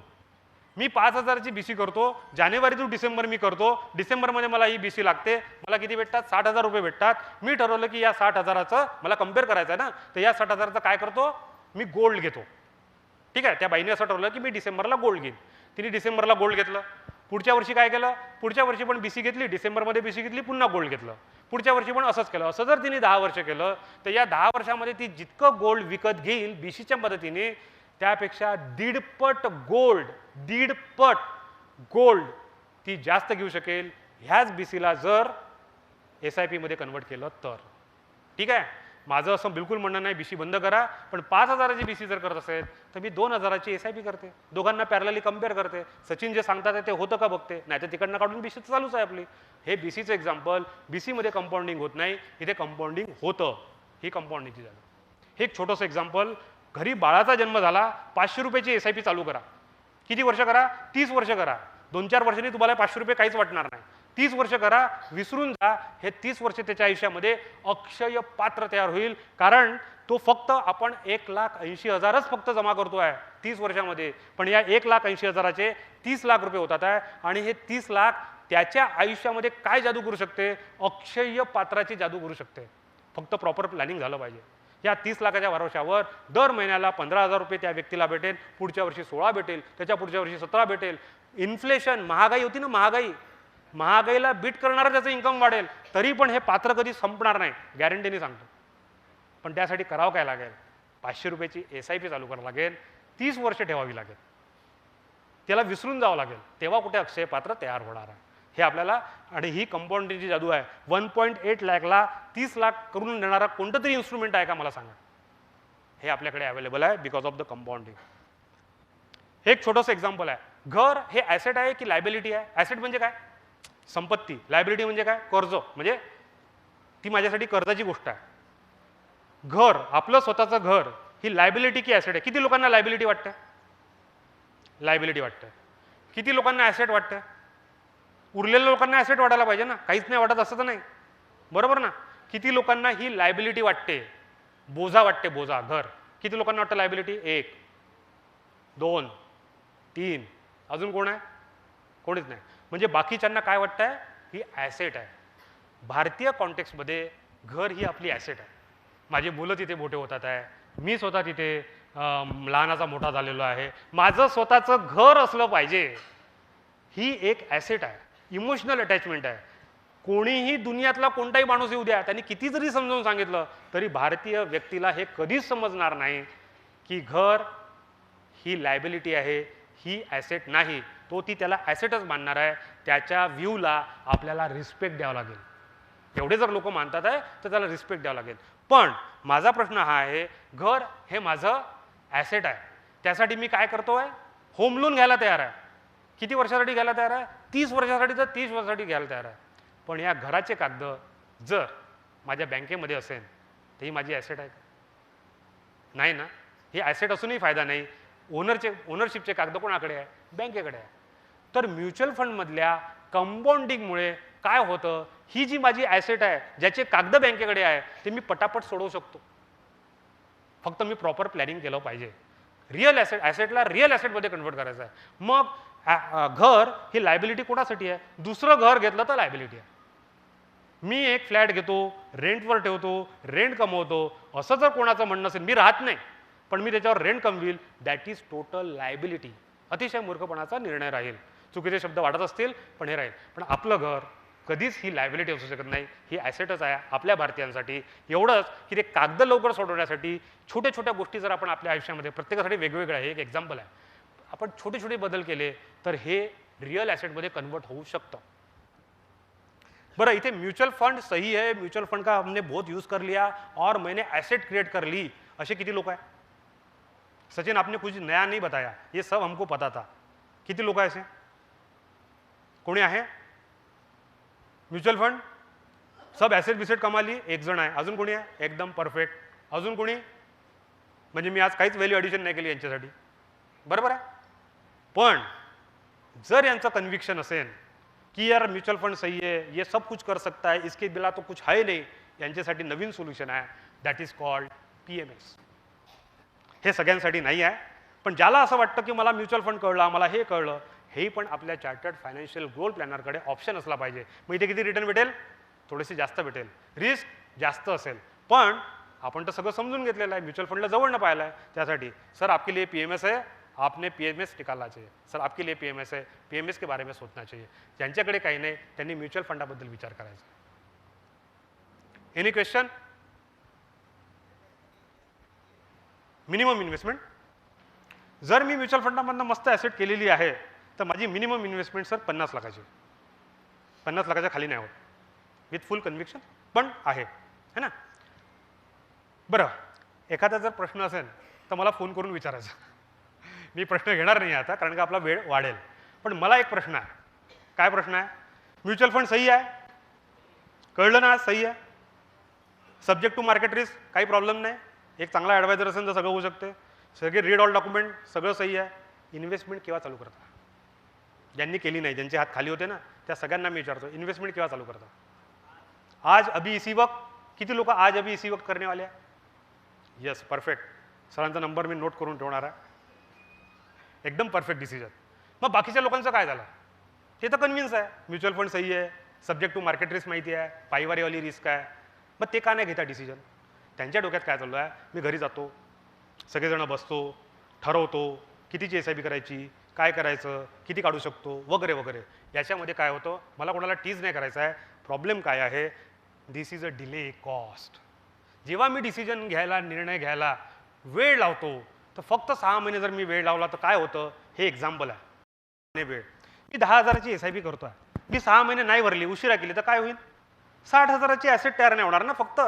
हे आपल्याला वाटतं, पण याचा असर काय होतो? 20 वर्षांनी जी माझी ॲसेट होणार आहे त्याच्यामध्ये मी 15 लाख कमी माझी ॲसेट तयार करतो, मी 6 महिन्याचा डिले केला तर. ठीक आहे. आता कोणी म्हणेल 20 वर्षानंतर 15 लाख नाही यार, मध्ये मी माझी इन्व्हेस्टमेंट वाढवून टाकेन आणि मी त्याला मॅच करून टाकेन. 20 वर्षानंतर 15 लाख, त्या 15 लाखाची आजची व्हॅल्यू किती आहे हे आपल्याला कॅल्क्युलेट करावं लागेल, तेव्हा कुठे ते कळेल. त्या 15 लाखाची आजची जर व्हॅल्यू मी काढली तर it is coming around 3 lakh rupees. माझ्या डोक्यात काय होतं, मी 6 महिने डिले केला तर फक्त 60,000चा फरक पडणार आहे, पण ॲक्च्युअल डिले कॉस्ट किती आहे, 3 लाख आहे. म्हणून आपल्याला निर्णय काय घ्यायचा आहे, सगळ्या प्रश्नाची उत्तर जर भेटली असेल, एका ॲडवायझरला पकडा, ताबडतोब इन्व्हेस्टमेंट चालू करा. बरोबर. ही डिले कॉस्ट फार महत्त्वाची आहे इन्व्हेस्टमेंट करत असताना. मग शेवटाला आलेलो आहे. आता कोण आहे, काही कन्फ्युजन? वॉरन बफेट सगळ्यांना माहिती आहे. वॉरन बफेट कोण आहे हे? कोणचे फील्ड? जगातला सर्वात श्रीमंत माणूस. टाळ्या झाल्या पाहिजे. पण जगातला श्रीमंत माणूस होण्यासाठी हे अजून एक आहे. काय आहे? जगातला मोस्ट सक्सेसफुल इन्व्हेस्टर. तेव्हा कुठे तो रिच झालेला आहे. One of the successful investor. मग आपल्या इथे काय होतं माहिती आहे का, एखाद्या माणसाने वजन कमी केलं तर ताबडतोब बाकी लोक काय करतात, अरे तुम्ही कसं वजन केलं, तुम्ही कसं वजन कमी केलं, टिप द्या टिप द्या टिप द्या म्हणतो की नाही. हे जेव्हा बनले इन्व्हेस्टर चांगले, लोक यांच्याकडे पण गेले, सर तुम्ही टिप द्या टिप द्या टिप द्या, तुम्ही काय केलं तुम्ही काय केलं. त्यांनी पुष्कळ सारे उत्तर दिले. काय काय उत्तर दिले त्यांनी? म्हटलं मी माझ्या आयुष्यामध्ये खूप अर्ली इन्व्हेस्टमेंट चालू केली, स्टार्ट अर्ली. हे लोक शिकले. ते म्हणाले की माझ्या पैशाची किंमत केव्हा वाढली, खूप उशिरा वाढली. शेवटी तर ती इतकी व्हायला लागली कारण का कंपाऊंडिंग आहे. आपण मगाशी एक्झाम्पल बघितलं होतं, बक बक पैसे वाढायला लागतात, हे कंपाऊंडिंग आहे, हे त्यांनी सांगितलं. पण हे सगळं सांगत असताना त्यांनी अजून एक गोष्ट सांगितली, अर्ली वगैरे सोडा, लास्टपर्यंत राहायचं सोडा. त्यांनी एक महत्त्वाची गोष्ट सांगितली. कोणती महत्त्वाची गोष्ट सांगितली? ती तुमच्यासाठी माझ्यासाठी अतिशय महत्त्वाची आहे, डोक्यामध्ये ठासून भरून घ्या. त्यांनी एकच गोष्ट सांगितली की मी लकी होतो किंवा मी लकी आहे. ते जिवंत आहे. मी लकी आहे. कशाच्या बाबतीत लकी आहे? मी योग्य वेळेस योग्य देशामध्ये जन्मलो. मी योग्य वेळेस जन्मलो असतो पण योग्य देशामध्ये जन्मलो नसतो तरी मग मी इन्व्हेस्टर होऊ शकलो नसतो किंवा मी श्रीमंत होऊ शकलो नसतो. मी योग्य देशात जरी राहिलो असतो पण अयोग्य वेळेस राहिलो असतो तरी मी सक्सेसफुल नसतो झालो. मी इतका लकी आहे की योग्य वेळेस योग्य देशामध्ये माझा जन्म झाला. आता आपल्यासाठी काय महत्त्वाचं आहे? हा जो क्षण आहे आजचा, या क्षणाचा, मी योग्य वेळेस योग्य देशामध्ये आहे. माझ्या देशाचा अमृतकाल चालू आहे. आपण ऐकलंय अमृतकाल. हा अमृतकाल म्हणजे काय? आज वॉरन बफेटने जे सांगितलं ना ते आज माझ्या बाबतीत आहे. जर मी आज याचा फायदा घेतला नाही तर माझ्यासारखा मूर्ख कोणी नाही. बरोबर. वॉरन बफेटचे फक्त आपण एक्झाम्पलच ऐकू, कंपाऊंडिंग बद्दल ऐकू, स्टार्ट अर्ली बद्दल ऐकू. अर्ली तर निघून गेलं, आता काय राहिलं अर्ली? वाट कुठे पाहणार आहे आता ॲसेटची? पण त्यांचं हे शेवटचं वाक्य महत्त्वाचं आहे, आज या क्षणाला माझ्या भारतामध्ये मला इन्व्हेस्टमेंट करायची आहे, ती होऊ शकते. मग म्हणा काही प्रमाण आहे का? ही स्लाईड आहे, आपण डिस्कस करणार नाही. ही स्लाईड काय सांगते? माझ्या भारताच्या ग्रोथ स्टोरीमध्ये म्युच्युअल फंडाच्या माध्यमातून मी आज एंट्री करायला पाहिजे आणि मी याचा फायदा घेतला पाहिजे. ही स्टाईल काय सांगते? ही स्लाईड काय सांगते? आज हा क्षण इतका महत्त्वाचा आहे माझ्यासाठी की माझ्या भारताच्या ग्रोथ स्टोरीमध्ये म्युच्युअल फंडाच्या माध्यमातून एंट्री करून मी माझी वेल्थ क्रिएट करणं चालू करायला पाहिजे. ही स्लाईड काय सांगते? आज पूर्ण देश माझ्या भारताकडे बघतात आहे श्रीमंत होण्यासाठी आणि मी भारतात राहून जर श्रीमंत झालो नाही तर फिर माझी चुकी आहे. ही स्लाईड सांगते. त्यानंतर ही स्लाईड काय सांगते? पूर्ण देश भारतावर कॉन्सन्ट्रेट करतात आहे बिकॉज ऑफ धिस, आणि मीच जर भारतामध्ये जर इन्व्हेस्टमेंट केली नाही तर मी ही बस मिस करतोय. हे काय सांगताय? येणारे काही वर्ष माझ्या भारताची ग्रोथ राहणारच आहे, याला काही वाद नाही. 25 वर्ष तर आपण जगेपर्यंत तर नक्कीच आहे, तोपर्यंत मी याचा फायदा घ्यायचा आहे. ही स्लाईड काय सांगते? माझा भारत देश 12% वाढतोय पण माझी संपत्ती 12% वाढते आहे का? मी माझी संपत्ती कुठे ठेवली आहे? FD मध्ये. FD कितीने वाढते आहे? 6%. माझा भारत देश किती पर्सेंटने वाढतोय? 12%. म्हणजे भारत देश 12% वाढतोय, त्या भारताचा मी नागरिक आहे आणि माझी संपत्ती कितीने वाढते आहे? 6ने वाढते आहे. चूक कोणाची आहे? माझी आहे. मग मी काय करायला पाहिजे? ॲटलिस्ट माझ्या देशाएवढा तर मी मोठा झालो पाहिजे की आपण मग दोन विशिष्ट व्यक्तींनाच नावं ठेवायचे. बरोबर आहे ना. माझा देश जर 6% म्हणजे 12% वाढतोय, माझी संपत्ती कमीत कमी 12% वाढली पाहिजे. जर मी चांगल्या लोकांची साथ घेतोय तर 12पेक्षा 2-4% वाढली पाहिजे. पण होतं काय आहे, इंडस्ट्री वाढते आहे, इन्व्हेस्टमेंट रिटर्न देते आहे जास्त, मला रिटर्न भेटत आहे कमी. हे का बरं झालं? This is called behavioural gap. Ramesh आहे आपल्या इथे, Ramesh. It is because of the Ramesh. कळलं ना? It is a behavioural gap. मग जेव्हा तुम्ही एखाद्या ॲडवायझरला भेटता, ॲडवायझर तुम्हाला हे सगळं प्लॅनिंग करून देतो, तर तो काय करतो? ही जी गॅप आहे ना, ही गॅप फक्त ही गॅप जी आहे, ही गॅप जो आहे ती फक्त कमी करतो. कोणी शून्य नाही करून देणार, शून्याची कोणी गॅरंटी नाही घेणार, पण ही गॅप मात्र तो कमी करून देतो. आपला प्रॉब्लेम काय माहिती आहे का? माझा भारत देश 12% वाढतोय, माझी संपत्ती 6% वाढेल. दोन्ही एक्स्ट्रीम आहे. ती 6% वाढायला आम्हाला चांगलं वाटतं. नाहीतर जर रिस्क घेतली तर काय करतो? एका दिवसात डबल पाहिजे. अरे माझा भारत देशच एका दिवसात डबल नाही होऊन आला तर माझी संपत्ती कशी डबल होईल? पण हेही चूक करतो. म्हणजे दोन्ही एक्स्ट्रीम करतो. एकतर मी 6% वाढतो, नाहीतर मला 24% वाढायची इच्छा आहे. या दोन्ही गोष्टी चुकीच्या आहे. माझा भारत देश ज्याप्रमाणे वाढतो त्याप्रमाणे वाढण्याचा मी प्लॅनिंग करायला पाहिजे. Last question. मी एवढं सगळं बोललो, मी काहीच बोललो नाही. म्हणजे ना मी रिटर्नबद्दल बोललो, मी सगळं फक्त एक जनरल बोललो. तर तुम्हाला एक प्रश्न पडू शकतो की तू कोणत्या म्युच्युअल फंडला रिप्रेझेंट करतो रे? मी कोणत्याच म्युच्युअल फंडला रिप्रेझेंट करत नाही. बरोबर आहे, मी करत नाही. पण मी म्युच्युअल फंड इंडस्ट्रीबद्दल बोललो. पण मग मी जर कोणाला रिप्रेझेंट करत नाही तर मी जे काही बोललो ते खरंच आहे की नाही? असे म्युच्युअल फंड इंडस्ट्री काम करते की नाही? खरंच रिझल्ट येतात की नाही? असं काही चालतं का? मग याच्यासाठी आम्ही काय केलं? क्रिडेन्शियल आणले तुमच्यासाठी. 45 म्युच्युअल फंडामध्ये अल्फाबेटिकली पहिला नंबर कोणाचा येईल? आदित्य बिर्ला सन लाईफ म्युच्युअल फंड. आम्ही त्यांना रिक्वेस्ट केली, सर आम्ही हे सगळं लोकांना सांगतो आहे, हे सगळ्या लोकांना सांगितल्यानंतर बेसिकली त्याची काही क्रिडेन्शियल आहे का? खरंच म्युच्युअल फंड इंडस्ट्री काम करते का? खरंच तुमच्या इथे असं काहीतरी होतं का? हे आमच्या लोकांना नक्की सांगायला या. आपण त्यांना रिक्वेस्ट केलेली आहे, त्या रिक्वेस्टला त्यांनी मान दिलेला आहे. त्यामुळे आपले ते ओंकार सर आलेले आहे, ओंकार कोळे सर. ते आदित्य बिर्ला सन लाईफ म्युच्युअल फंडला रिप्रेझेंट करतात. तर ते काय करतात त्याच्याबद्दल ते थोडीशी माहिती देतील. माझ्या एवढा वेळ नक्कीच घेणार नाही आहे ते, मी तुम्हाला पहिलेच सांगतो. ते आपल्याला छोटीशी चांगली माहिती देणार आहे. ती माहिती आपण आता घेणार आहे आणि ते झाल्यानंतर मी पुन्हा येणार आहे. चालेल का? आलं तर चालेल, पण मी जास्त वेळ नाही घेणार आहे. तुमचे फक्त 3 मिनिटं घेणार आहे ना.